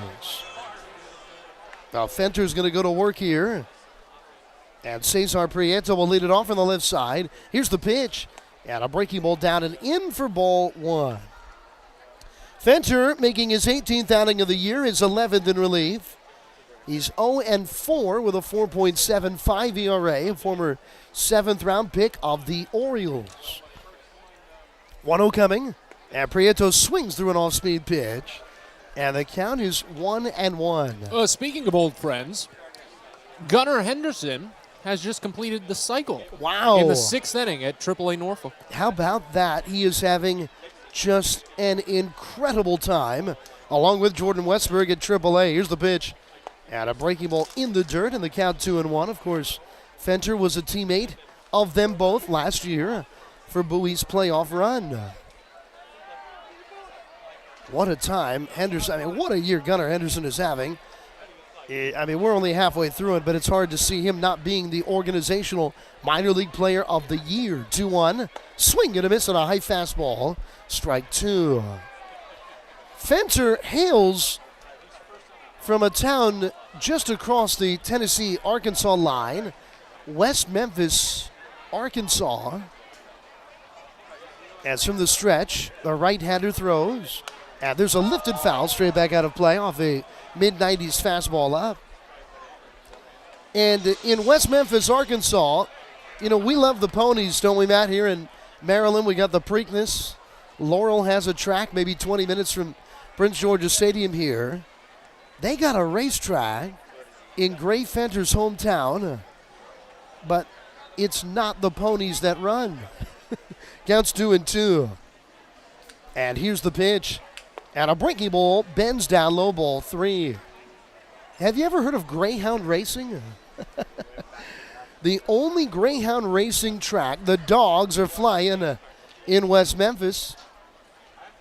Isn't that a Florida thing? It really is. There's only about 20 of these tracks in the country. 3-2 coming. And a check swing and a fastball down. Did he go? The appeal, he did not go. And Prieto is aboard for a first time tonight with a walk. Now, obviously, it doesn't get that cold in West Memphis, Arkansas. So they literally run the dogs 12 months out of the year. And I'm telling you, if I had to guess the amount of Greyhound races there are in West Memphis, Arkansas a year, I would have guessed woefully shy of the number. Here's Ortiz, the pitch, and he takes a breaking ball, bending down low, and the count is 1-0.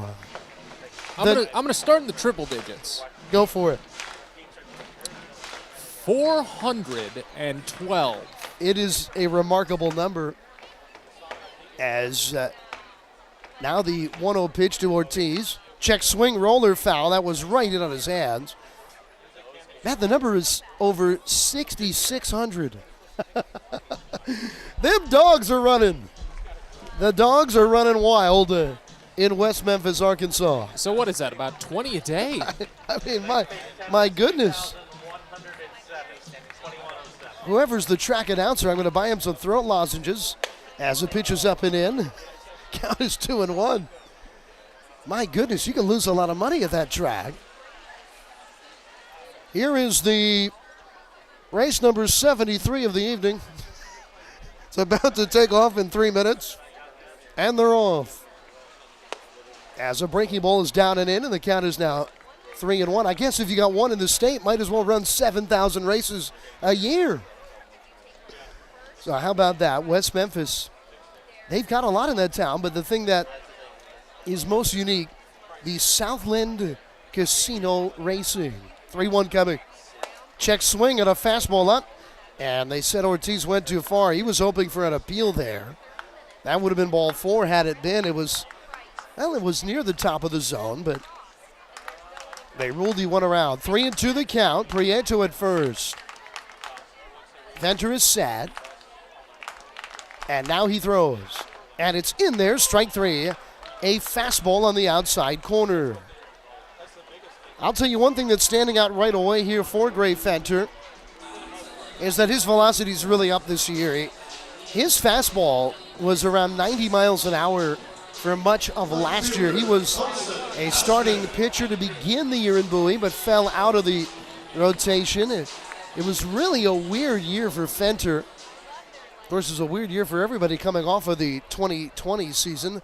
That was had no races in Greyhound terms, as there's a fastball at the knees, and the count is 0-1 to Hudson Haskell. Venter, though, was a Major League Rule 5 pick of the Chicago Cubs prior to last year. So he was actually in spring training in a different system. As an off-speed pitch down is cut and a miss by Haskell, and the count is 0-2. He chased. So Venter, after pitching throughout the entire spring training with the Cubs at the major league level, well, he did not make the roster. And what happens then is that he was returned back to the Orioles. They said, hey, everybody, remember me? Pitch coming. And a fastball hit in the air. Foul ground down the right field line. Tostado going out, but it'll get out of play. It's 4 rows deep. Well beyond the Baysox dugout. And it stays 0-2.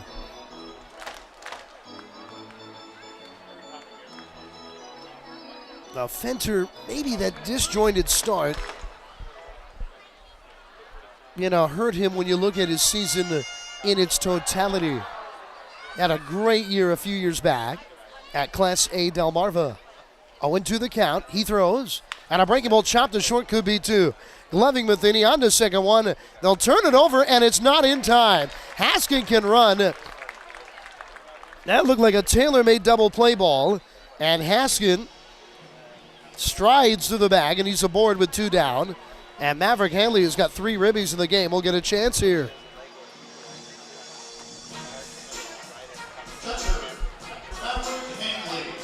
All of a sudden, here at dusk in Bowie, we are getting something that we see often in this ballpark. Here, Matt, we're getting a beautiful baseball sky, aren't we? Out here to left field, as here's the pitch, and there's a strike on the inner half of the plate. If you were doing play-by-play of a Bob Ross painting on PBS in 1983, Matt, what would we be saying this hue out beyond the left field wall would be? Is it magenta? As a pitch is up, and on to second is Haskell. The pitch is all the way to the backstop. I think he was running with that pitch. I think that's going to be a straight steal. Now Haskell into second. If we were talking about our story from earlier this inning, we might say, and they're off. And a runner at second, 2 down, 8-3 Bowie leads, bottom of the 7th here. Sometimes you can just say something's pink, though, right? I mean, you don't got to come up with some wild color. Down 1-1 the pitch, and it's in the dirt, and it's now 2 balls and a strike.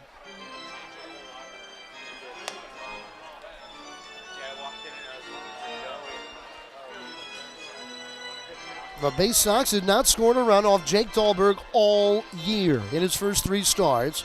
Entering tonight, and they put a ripkin on him. They put an 8 on the board off him tonight. Pitch, swing and a miss to a fastball.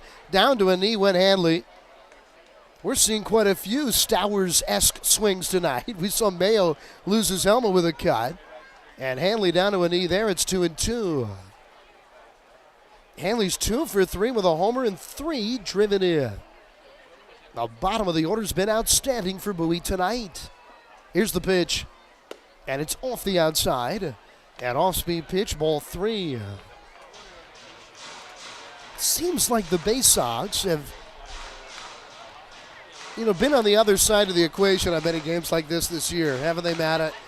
Falling behind early, having a tough time coming back. 3-2. Well upstairs, ball 4. One of the most interesting things, and we don't want to harp on a first half in which Bowie ended up 12th out of 12 in the league in record, but this team had the best on-base percentage in the league. That's really remarkable. And how often does a team struggle that gets a higher percentage of players on base than any other? And now you bring up the heart of the Aberdeen order. And Bowie has absolutely flooded the bases tonight. And here's Dashbach, 3 RBIs on the evening. 2 men on, and the pitch. Swing and a miss through a fastball. That was middle in. Good cut. And the count is 0-1. We mentioned it prior, but Dashbach had a 3-hit night on Saturday. He's got 2 more extra base hits today. Pitch. Swing and a high pop fly. Shallow center. Arbach coming out. The second baseman. Still backpedaling, and he makes the catch. He had to really up the ante of his back pedal, but in the end, he makes the play, and the inning is over. So Bowie, they leave 2 more aboard. They do not score, but we head down to the 8th. 8-3, the Baysox lead it on the Baysox Baseball Network. At DCA Imaging Systems, we provide a tenured team of office technology professionals ready to be your trusted advisors. From document creation, output devices, scanning and workflow, to document security and storage, we understand people print, not printers. Give DCA Imaging a call, 301-577-1021, or find out more about how we can help you. DCAimaging.com. DCA Imaging Systems, office technology made easy. If you own or operate a building or facility, or if you're a general contractor that is located or operates in the D.C. area, there is no doubt that it is important for you to have the best trained and most qualified people working for you. Members of Steamfitters UA Local 602 provide the highest level of HVAC, mechanical, and specialty piping services to the various customers we serve. For more information about the services we provide and for a list of companies you can hire, please visit steamfitters-602.org. Get the best deals at Prince George's Stadium with weekly promotions all season. Tuesdays are Military Appreciation Night. Purchase a box seat at the ticket office with a proof of service and you'll only pay half price. Bring along your furry friend on Woof Wednesday, and it's the best happy hour around every Thursday from 5 to 6:30. $2 Bud and Bud Light drafts with other beer specials throughout the year, and live music to get your night started. It's always a great time at the ballpark, so get your tickets now at Baysox.com. Well, Richmond won 7 of the 9 meetings in the first half of the year between these two. Bowie starts a path to try to play Richmond when the season's over in the postseason beginning tonight. 8-3 Bowie. We head to the 8th, and with the call, here's Matt. Well, we keep it with Justin Armbruster on the mound for the Baysox. He faces Brett Arbach to start in the first offering. He is called a strike. Fastball nicks the upper outside corner, and it's 0-1 to open.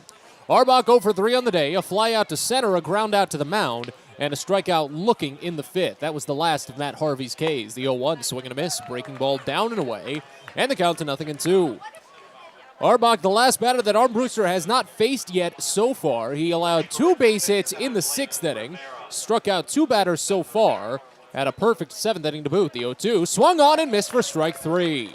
That was a hanging slider that moved its way late outside of the zone, sent Arbach chasing. 3rd strikeout of the day for Armbruster, 12th overall for Baysox pitching. So now here's Diego Rincones.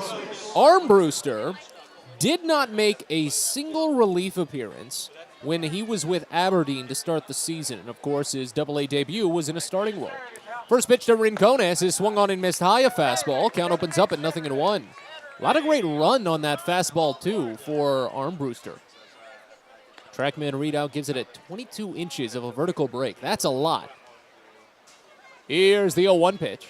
And it's fouled off again right side. Went with a breaking ball that time, and the count goes to 0-2.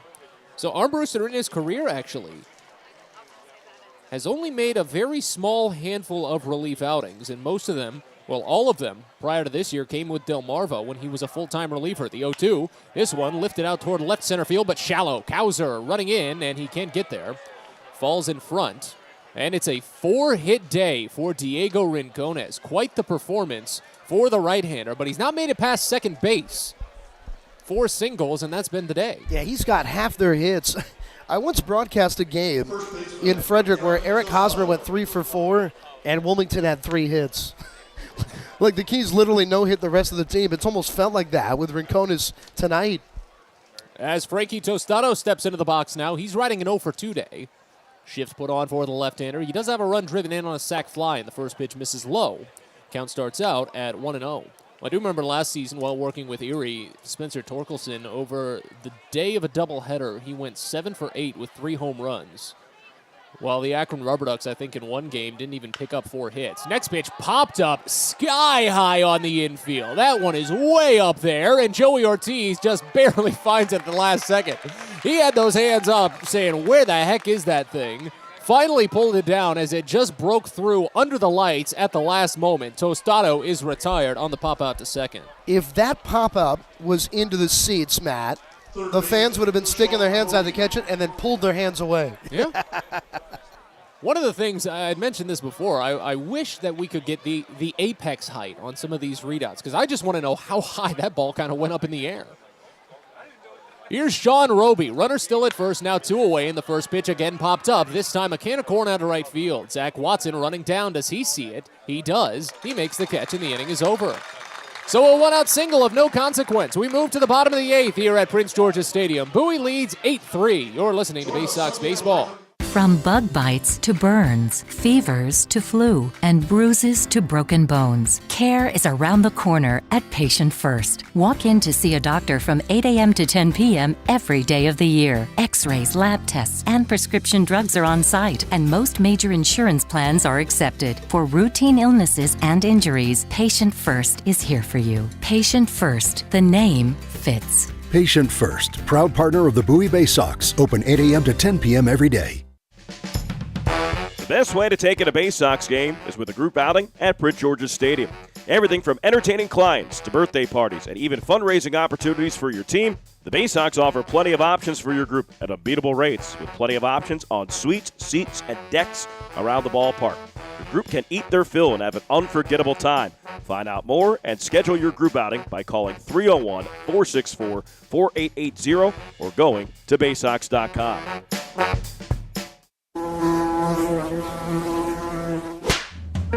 Pest Now is proud to partner with the Bowie Baysox and provide their pest control services. For all your residential and commercial pest control needs, call Pest Now. For general pest control, termite control, mosquito control, and all other pest control services, call Pest Now. You can reach us at 301-231-8300 or visit us online at www.pestnow.com.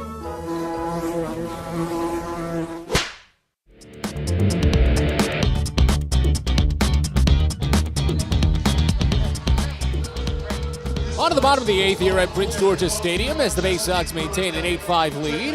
Richmond dipping into their bullpen for the third time today as they go with right-hander Blake Rivera. Our old friend Gray Fenter's day is done. He tossed a scoreless inning, did not allow a hit, did walk a pair of batters and struck out just one, but it was scoreless, so a clean day for him. As Rivera warms in the mound, let's tell you about him. 6'4", 225-pound right-hander, 24 years of age, from Smith's Station, Alabama. Fourth-round draft selection back in 2018 by the San Francisco Giants. He had initially committed to play at Auburn before signing out of Wallace State Community College. He faces 9-1-2 when the Baysox line up to start. Watson will open it up, riding an 0-for-3 day, a pair of strikeouts, including one swinging his last time up. He was the first batter faced by Clay Helvey out of the bullpen. Righty on righty to get things going here in the 8th, and the first pitch home from, to Watson is muscled out towards center field, but not too deep. Michael Gigliotti moves in and makes the catch. So 1 pitch, 1 out. And now back to the top of the lineup for Conor Norby. Let's tell you a little bit about Rivera's numbers. 19 appearances this year. He's gone 4-1. 3.19 ERA in 36 2/3 innings. He struck out 36 and walked just 17 batters. He's allowed 2 home runs. He was actually the highest junior college player selected in the 2018 draft. Went to the same JUCO as Craig Kimball. First pitch home to Conor Norby. Misses inside a fastball. Count opens up at 1-0. Here's the 1-0 pitch. Breaking ball called a strike on the inner edge, and the count goes even at a ball and a strike now. It's a 1-for-3 day for Norby. Single and a run scored in the 3rd inning. He walked his last time up, as they've got a very, very slight turn to pull on for him. The 1-1, half swing and poked foul incidentally right side, as the count goes to a ball and 2 strikes. Rivera coming off of 2 scoreless innings against the Portland Sea Dogs back on the 21st, so a week ago today. He earned a hold after maintaining a 2-1 lead. Next pitch home is a fastball at 97, misses high, and runs the count even at 2. He's on a very good run right now and gets Norby to swing and miss on a breaking ball in the dirt for strike 3. So back-to-back outs to open it up for Blake Rivera, including his first strikeout of the day. 8th overall for Richmond pitching, and now on to Colton Kauser with already 2 outs. Rivera has not allowed a run in each of his last 6 outings. He struck out 15 batters over that span. 17 strikeouts over his last 16 innings pitched. He faces left-hander Colton Kauser now, and the first pitch is fouled off. Kauser tried to turn on one hard, but the count starts out at 0-1. It's been a perfect day at the plate for Kauser. Good read of the strike zone and a little bit of tough luck taking a pitch. Got hit by one, but also has a 2-run home run and a single. The 0-1 lifted the other way, shallow, falling in for a base hit. A Texas leaguer for Colton Kauser and a 3-hit day. Quite the Double-A debut for the left-hander, as all 3 of his base hits have been punched to the opposite field. Designated hitter, Gobi Mayo. And now Gobi Mayo will step into the box. For Kauser, this is already just the 8th 3-hit game of the season for him. And to pull it off in your Double-A debut against quality, experienced pitching that the Squirrels bring to the table says a lot. First pitch to Gobi Mayo, misses down and away. And the count starts out at 1-0. Because again, this has been a Squirrels team that really relies a lot on their experience and some of their age. You've got guys like Jake Dahlberg, who were already well experienced in the minors and then pitched well in the independent leagues. Brian Brickhouse, you can say the same. As the 1-0 pitch comes in, breaking ball called a strike on the bottom edge, and it's 1-1. Brickhouse, not an independent ball pitcher, but he had spent a long time, I believe it was the Kansas City organization, before voluntarily retiring for a couple of years. And then coming back, he's really started to turn it around on his jump back. Here's the 1-1 pitch. Bounced up the third baseline and backhanded in fair territory by Sean Roby. Sent a long way across the diamond, and it skips by Tostado. Runner advances from second to third in Kauser. Mayo stays at first base on the error, but it puts runner to third. It'll be an E5 straight up on Roby. That is his 8th error in 38 games played at third base this season. Third baseman, Cesar Prieto. Well, you want to talk about a guy, I know it's Brian Brickhouse, and we can talk about him later, but you want to talk about a guy that voluntarily retired from baseball and made a comeback recently. Great story with former first overall draft pick Mark Appel finally getting the call up with the Philadelphia Phillies not too long ago. He had been spending the last 2 seasons with their AAA affiliate. First pitch home to Cesar Prieto, misses down and in, and the count starts out at 1-0. I believe Appel actually started 2021 with Reading, made a couple of appearances with the Fightins, and then went up to AAA, and he'd been to AAA since and finally got the call-up after being drafted first overall from Stanford in 2013. 9 years. 1-0 the count on Prieto, who's 0 for 3 on the day with a walk drawn. First and third, 2 away. Next pitch, swing and a miss, curveball in the dirt. And the count runs even at a ball and a strike. And how about the tie the binds? The guy that helped draft him was Mike Elias, the current Orioles general manager. Well, those Astros, they drafted a lot.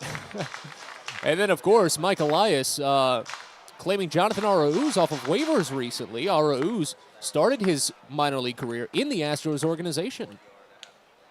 Had a home run in his first at-bat with the Orioles. Here's the 1-1 pitch. Swing and a miss on a fastball inside. That one a well-placed pitch up against the left-hander Prieto, and the count to 1-2. Yeah, Arauz, he'd been around a couple of organizations. Started with the Astros. I actually covered a handful of his games back in 2019 in High A. Then he was in the Red Sox organization for a spell, and now he's with Baltimore. The 1-2 pitch. Up and in, watch out. Prieto had to tail out of the way on that one. Got out of the way, fortunately, but that looked like it could have been a bruised shoulder if it got to him. Count runs even at 2. Still not too much wind to speak of here as Bowie leads 8-3, just seeing if they can maybe increase. Anything at this point is unearned, but Bowie would be fine with the runs. The 2-2 pitch. Prieto bounces it up the middle and through the gap for a base hit.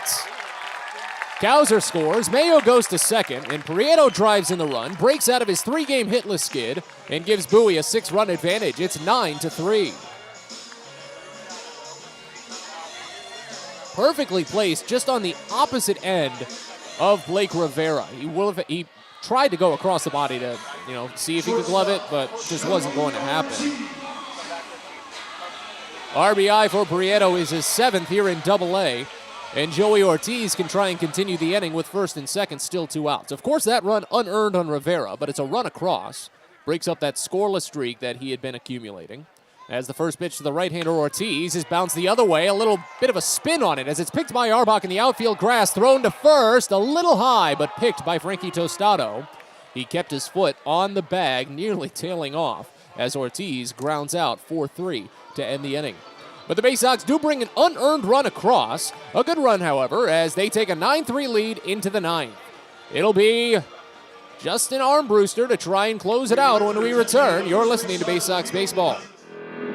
Well, it's the most special day of the year at Prince George's Stadium, and it comes your way Friday, July 29th. It's the 23rd Navy Night, presented by Navy Federal Credit Union. Join the United States Naval Academy class of 2026 and take in the Baysox as they face off against the Altoona Curve. It all comes your way on Friday, July 29th, and first pitch is scheduled for 7:05 with some fantastic post-game fireworks. The 23rd Annual Navy Night at Prince George's Stadium. So get your tickets now at Baysox.com.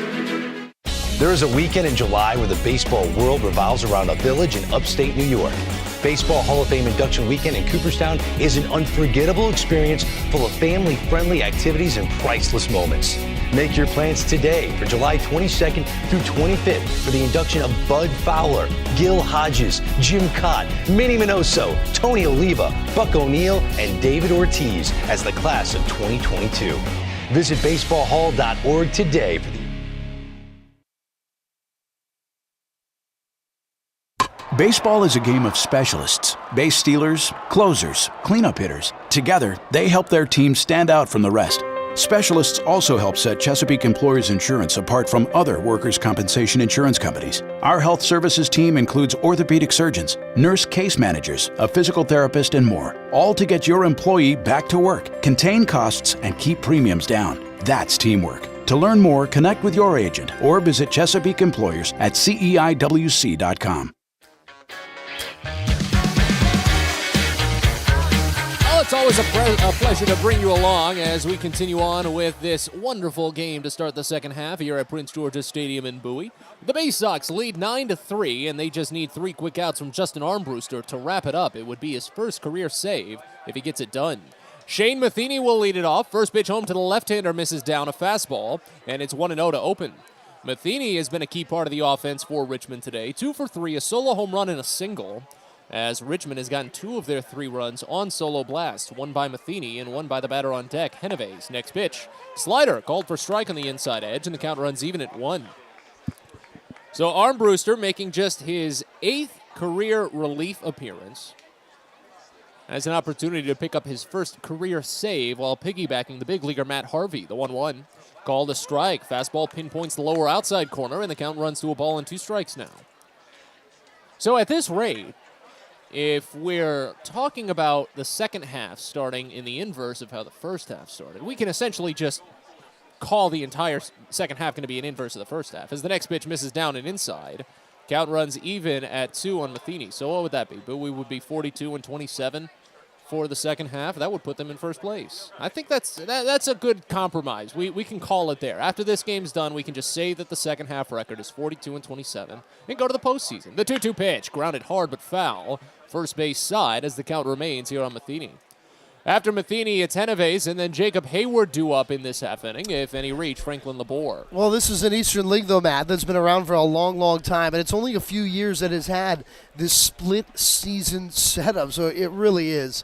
For the team that comes at the bottom of the first half, it is an incredible opportunity. 2-2 pitch, grounded foul again, first base side, and the count remains. Technically, it's been 2 consecutive years that the Eastern League has ran a 2-half system, because, of course, last season, while it was a full-season system, it was the AA Northeast. In 2019, the Eastern League had a 2-half system.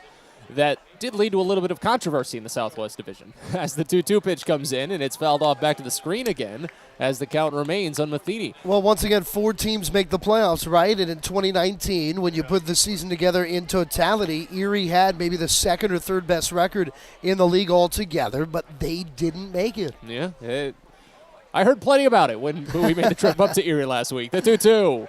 Just misses down a fastball at the knees, and it runs the count full here on Matheny. A lot of the current Tigers pitching staff was a part of that Erie team in 2019. The Scoobles, the Mises, the Mannings. The big ones of the world. The 3-2 lifted out toward right center and very deep. Kauser looks to have a beat on it, and in front of the warning track makes the catch.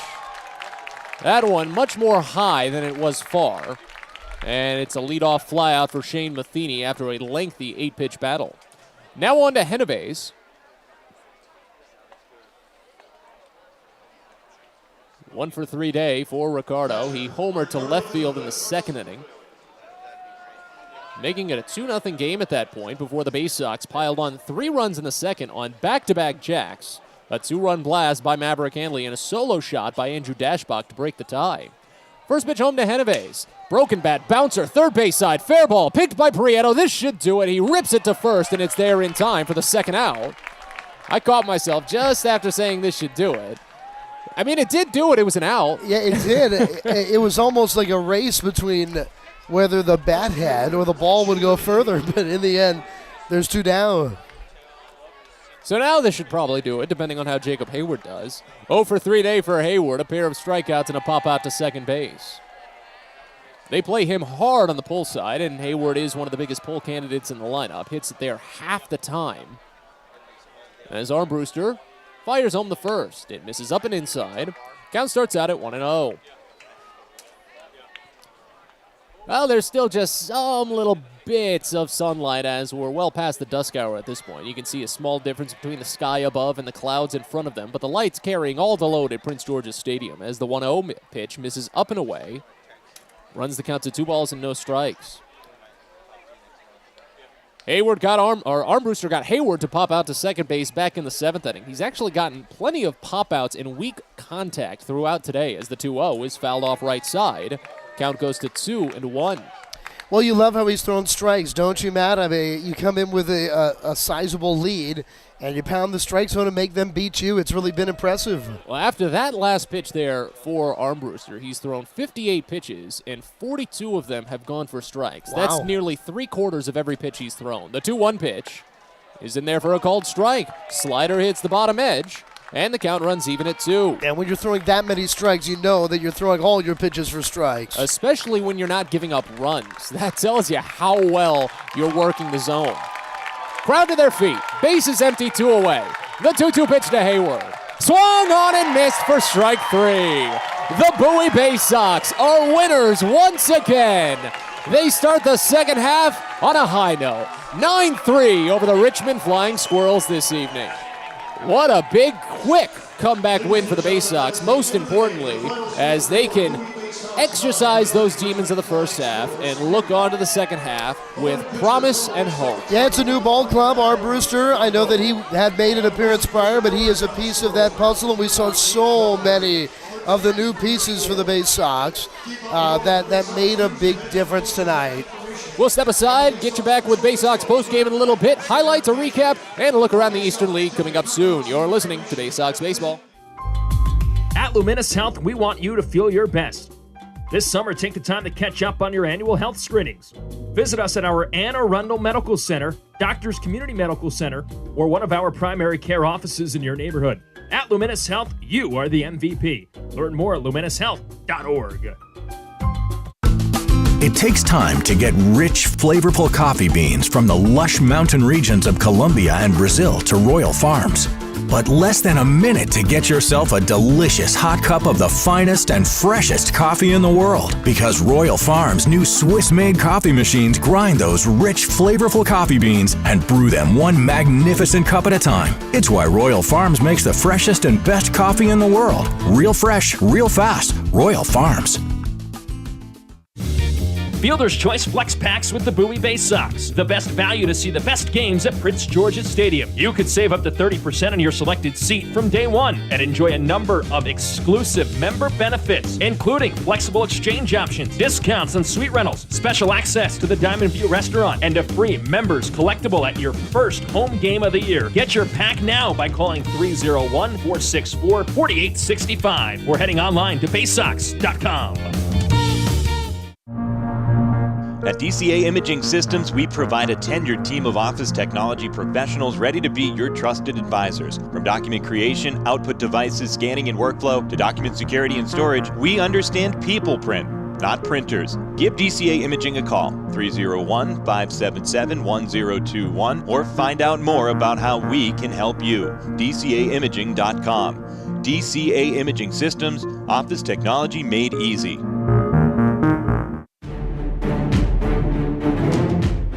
It's now time for the Bowie Baysox post-game show. Let's head back to the ballpark with Matt Sabanas. Oh, what a strong, convincing win it was for the Bowie Baysox this evening to kick off their 6-game homestand and the second half of the 2022 season strong, taking down the champions of the first half, the Richmond Flying Squirrels, 9-3. Matt Sabatas alongside Adam Pohl with you from the ballpark in Bowie as we get rolling with Baysox post-game this evening. We'll look around the Eastern League in a little bit, see how everyone else did to start out the second half, and of course the Orioles organization as well. But we've got plenty of highlights to bring your way after what has been a fun day here at the ballpark. So we're going to go all the way back in time, a far, far ways away to the land of 6:36 p.m. earlier this evening, when first pitch came home from Matt Harvey to Michael Gigliotti. Now, Gigliotti would eventually single to right field on a 2-2 pitch and steal second base. He moved to third base on a single by Diego Rincones, and that was just enough with only one out for Frankie Tostado to open the game. First and third, one away here in the top of the first. Next pitch, or first pitch rather, is blooped out towards shallow left. Haskin a long run in and makes the catch at the chin. Runner will tag, throw comes home, and it's up the line. Runner at first will head up to second base as it bounces off of Maverick Handley. The run scores in Gigliotti, and Richmond takes the 1-0 advantage on Tostado's sacrifice fly.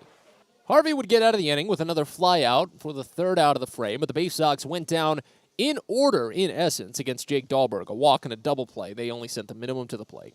In the top of the second, after a quick strikeout of Shane Matheny, the first of the day for Harvey, he was tagged for his second run. This long ball by Ricardo Genovese. What sort of communication there is as Genovese smashes one out toward deep left center field. Kauser is running back and watching it go. Off of the video board in left center field, a solo home run for Ricardo Genovese, his first. And it's 2-0 Richmond.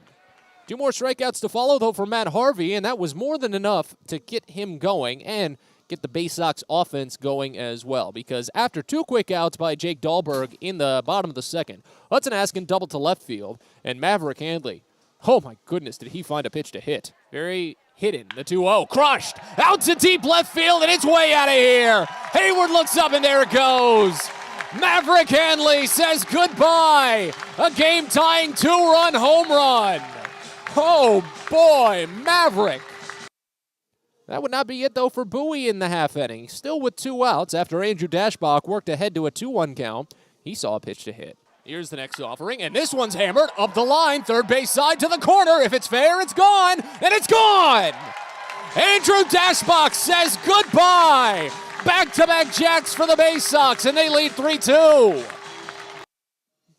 That was the third time this season that the Baysox have gone back-to-back. For Handley, it was his 5th homer of the year, and for Dashbach, it was his 10th homer of the year.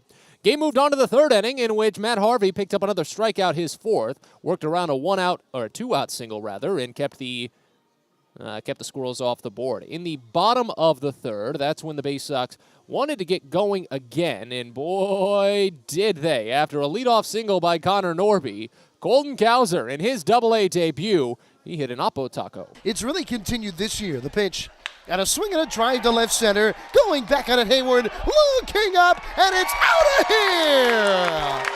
Colton Kauser, in his first official at-bat at the Double-A level, has hit a homer, and it's a 5-2 Bowie lead. Well, now Richmond would inch it just a little bit closer as the game moved into the top of the 4th. After a strikeout looking of Sean Roby, Shane Matheny was able to muscle another one out against Matt Harvey. In Sports Illustrated, as a swing and a lifted fly down the line and left, Haskin is cutting over into the corner, and it sneaks out of here, a home run. Wow. Right down the left field line. Matheny over the short porch, his 8th home run of the year. And it's a 5-3 ball game. Harvey would work out of it from there, strike out the next 2 batters, and move us on to the bottom of the 4th. The Baysox would go down in order against Jake Dahlberg and send the game into the 5th, but Harvey picked up 2 more punch-outs to end his day with 5 innings of 3-run ball, 9 strikeouts, and the 2 home runs allowed.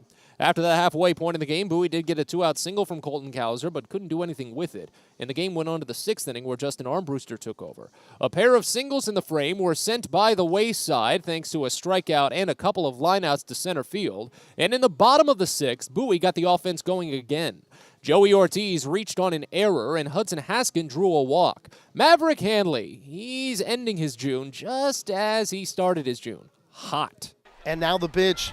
And a ground ball right up the middle, and it's through into center. Turning third for the plate, Ortiz will score. The throw's coming to third. Haskin slides in, and he's safe. It's an RBI base hit for Maverick Handley. He's got 3 ribbies tonight, and the Baysox have a 6-3 lead. Just as Andrew Dashbach went back-to-back with Handley on the home runs in the 2nd, he decided to go back-to-back with Handley on the RBI hits in the 6th. Infield all the way in. The 1-2 pitch. Swing and a line shot near the line and left. Fair! It's down a base hit. 2 more runs will score on a ringing double off the bat of Dashbach. And it's an 8-3 Baysox lead. That was a big one for Dashbach. He finished his day 2 for 4. And he's got hits in 2 of his last 3 games now, and look out, that average is climbing just above 200. That you say that, and it might not sound like much, but it's definitely a lot for Dashbach. Fortunately, when you combine it with his high walk totals, it's just going to get his OPS rising more and more and more. As the game moved into the top of the 7th, it was still Armbruster. He worked a 3-up, 3-down frame with his second strikeout. In the bottom of the 7th, Bowie did get a couple of runs across against old friend Gray Fenter, or a couple of runners on, I should say, against old friend Gray Fenter. Didn't get runs across. They did get a pair of walks, but didn't get anyone to third base, and the game went on to the 8th. Still with Armbruster, he gave up a 1-out single to Diego Rincones, but a third strikeout and a couple of pop-outs ended that frame cleanly. And in the bottom of the 8th, the Baysox made one last push for insurance. Turned out it wasn't necessary, but it's always nice to add on the runs. After a 2-out single and a 2-out error, Cesar Prieto capitalized to drive in the unearned run. The 2-2 pitch. Prieto bounces it up the middle and through the gap for a base hit. Kauser scores, Mayo goes to second, and Prieto drives in the run, breaks out of his 3-game hitless skid, and gives Bowie a 6-run advantage. It's 9-3. That was a big hit for Prieto after going without in 3 consecutive games, longest stretch of the season for him. His 7th run batted in, and it sent the game on to the 9th inning, where Armbruster picked up a flyout and a groundout to set up a 2-2 pitch against Jacob Hayward. Crowd to their feet, bases empty, 2 away. The 2-2 pitch to Hayward. Swung on and missed for strike 3. The Bowie Baysox are winners once again. They start the second half on a high note. 9-3 over the Richmond Flying Squirrels this evening. So there's your final box score. Richmond scores 3 runs on 8 hits with 2 errors. They left on 5. Bowie scores 9 runs on 10 hits with 1 error. They left on 8. Matt Harvey is the winning pitcher, 1-0 on the season for the big leaguer. As Jake Dahlberg takes the loss, he falls to 3-4 on the year. Justin Armbruster picks up the save, the first in his professional career. Game was played in 2 hours and 35 minutes in front of a paid attendance at Prince George's Stadium of 2,107. With the loss, starting with Richmond, they fall to 40-30 on the season, 0-1 in the second half, a 1-game losing streak for the Squirrels, as they're now 18-16 when playing on the road. With the win, the Baysox move to 28-42 on the season, 1-0 in the second half, a 1-game winning streak for Bowie, as they're now 15-19 when playing in front of the home crowds. And with the standings zeroed out, Bowie's in first place. That's what matters most, Adam. A lot of good things coming out of this game with a lot of great promise out of Colton Kauser, Justin Armbruster, and the like. But Bowie's in first place. Haven't been able to say that in a while. Yeah, and Kauser, such an exciting night. He showed us why he's such an outstanding prospect with his ability to use all fields. He goes to the plate 5 times tonight. He hits a home run. He reaches in all 5 of his trips in a 3-for-3 night.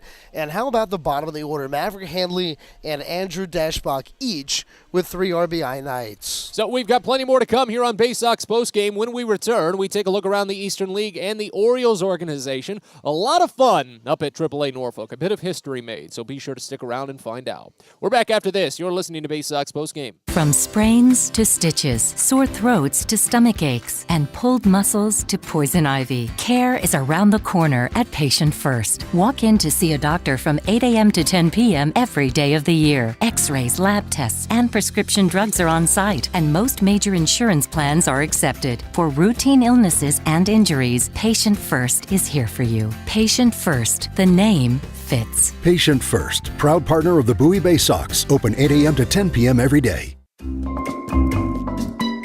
Well, it's a special Baysox Live Happy Hour on Thursday, July 14th at Prince George's Stadium. Along with the usual live music and beer specials from 5 to 6:30, it's also Margaritaville night out at the ballpark. Get your flip-flops, salt shakers, and Hawaiian t-shirts ready to celebrate cruise culture with Margaritaville night, sponsored by Bud Light. That's Thursday, July 14th at Prince George's Stadium, so get your tickets now at baysox.com. Everyone deserves a great smile, and Rad Orthodontics is here to help you, Bowie Baysox fans. Rad Orthodontics accepts most insurance, and whether it's braces or Invisalign aligners, anyone can get the smile they've always wanted with our flexible payment options. With 2 of the country's leading orthodontists right here in the DC area, we love to see Baysox fans smile with confidence. So get that amazing smile you deserve. Visit radsmile.com today and book your free consult. That's radsmile.com for Rad Orthodontics, official smile provider of the Bowie Baysox.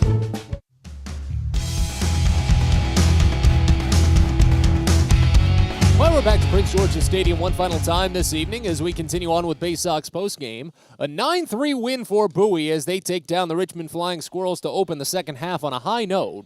And let's take a look around the Eastern League, see how the standings are kind of going to shake out for this first day of the second half. There were actually a couple of fun little finals and an incredible game taking place right now at UPMC Park in Erie. We'll tell you about that last because it's a very interesting-looking game. But right now, one in action, Hartford currently leading Binghamton 6-2 in the bottom of the eighth over at Dunkin' Donuts Park.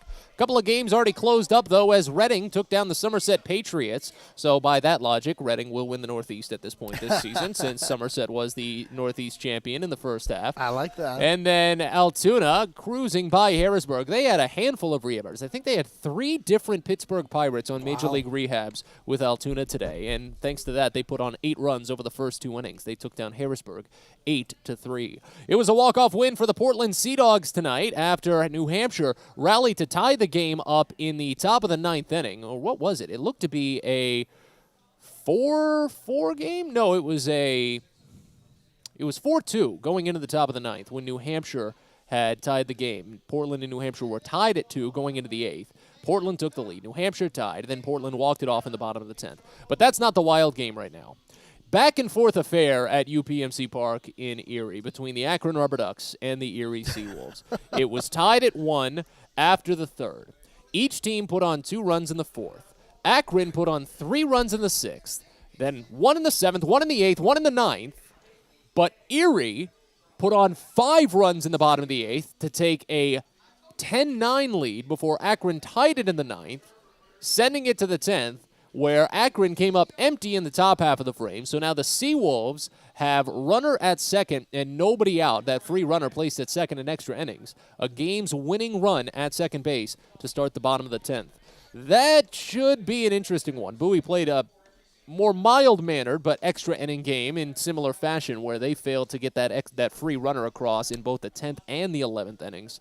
We'll have to see if just as I say it, they did. Wenzel Perez, a walk-off RBI double for the Erie Seawolves. They take down Akron 11-10. What a wild game up at UPMC Park this evening. And there's some wild stuff happening in the Orioles organization, I hear, Adam. Well, yeah, it's been a great road trip for Baltimore. They continue. The game is still upcoming, so if you're a late-night warrior, check him out. The Orioles are at Seattle, 10-10 first pitch. Former Baysox Dean Kramer, who had 4 starts, has been outstanding, 2-1 with a 1.71 ERA. He will be on the hill. But the news of the night in the system, other than in Bowie, has been undoubtedly in Norfolk, where the Tides are 8-2 victors at home, and for the first time in Orioles history at the AAA level as a Tides affiliate, that means 17 years of baseball, one of the Norfolk Tides hit for the cycle. The last Norfolk Tide to do it was a New York Met minor leaguer, the famous outfielder Timo Perez in 2000. He had a great 2000 postseason. Was that the Tidewater Tides days, or were they Norfolk at that I think point? they were still the Norfolk Tides, but obviously playing in a similar area. I think they were still in the ballpark they're in now. Gunnar goes 4 for 4. You can guess what hits he had, with 3 driven in. The home run for Henderson, already his 5th as a member of the Tides. That's incredible. Kyle Stowers hit a long homer, his 14th of the year as well. And really good news for the Orioles in that Bruce Zimmerman, who had such a great start in Baltimore and then really fell off, had a very tough first start back in AAA, and tonight he was really good. 6 innings, 2 hits, 1 run. He walked 3 and struck out 7. So that is a really, really good sign for Baltimore that Bruce Zimmerman had a good night. Elsewhere in the system, we've got just a few games close to finals. Delmarva's tough season continues. They're 22-46 and trail 8-0 on the road at Fredericksburg. And it's 6-2 Aberdeen, bottom of the 8th at Aberdeen over Winston-Salem. Well, of course, the score we care about most on this production, as always, is that of Bowie's. And boy, did they put together a good one today. Taking down the Richmond Flying Squirrels 9-3 to open the second half and this 6-game series at Prince George's Stadium. Two sides are back to action tomorrow for another 6:35 first pitch. It'll be right-hander Ryan Watson getting the start for Bowie, a 4-2 record and a 4.07 ERA, while right-hander Matt Frisbee will pick up the ball for the Richmond Flying Squirrels, a 3-4 mark and a 4.04 ERA for Richmond. Again, that's a 6:35 first pitch, so it means a DCA Imaging Systems pregame show of 6:15. For now, though, we say so long and good evening to you. Thank you for stopping by as Bowie takes down Richmond this evening, 9-3. We'll talk to you tomorrow. Thanks for listening to Bowie Baysox Baseball. We hope you enjoyed today's game and join us next time for another exciting broadcast coming up soon. This has been a presentation of the Bowie Baysox.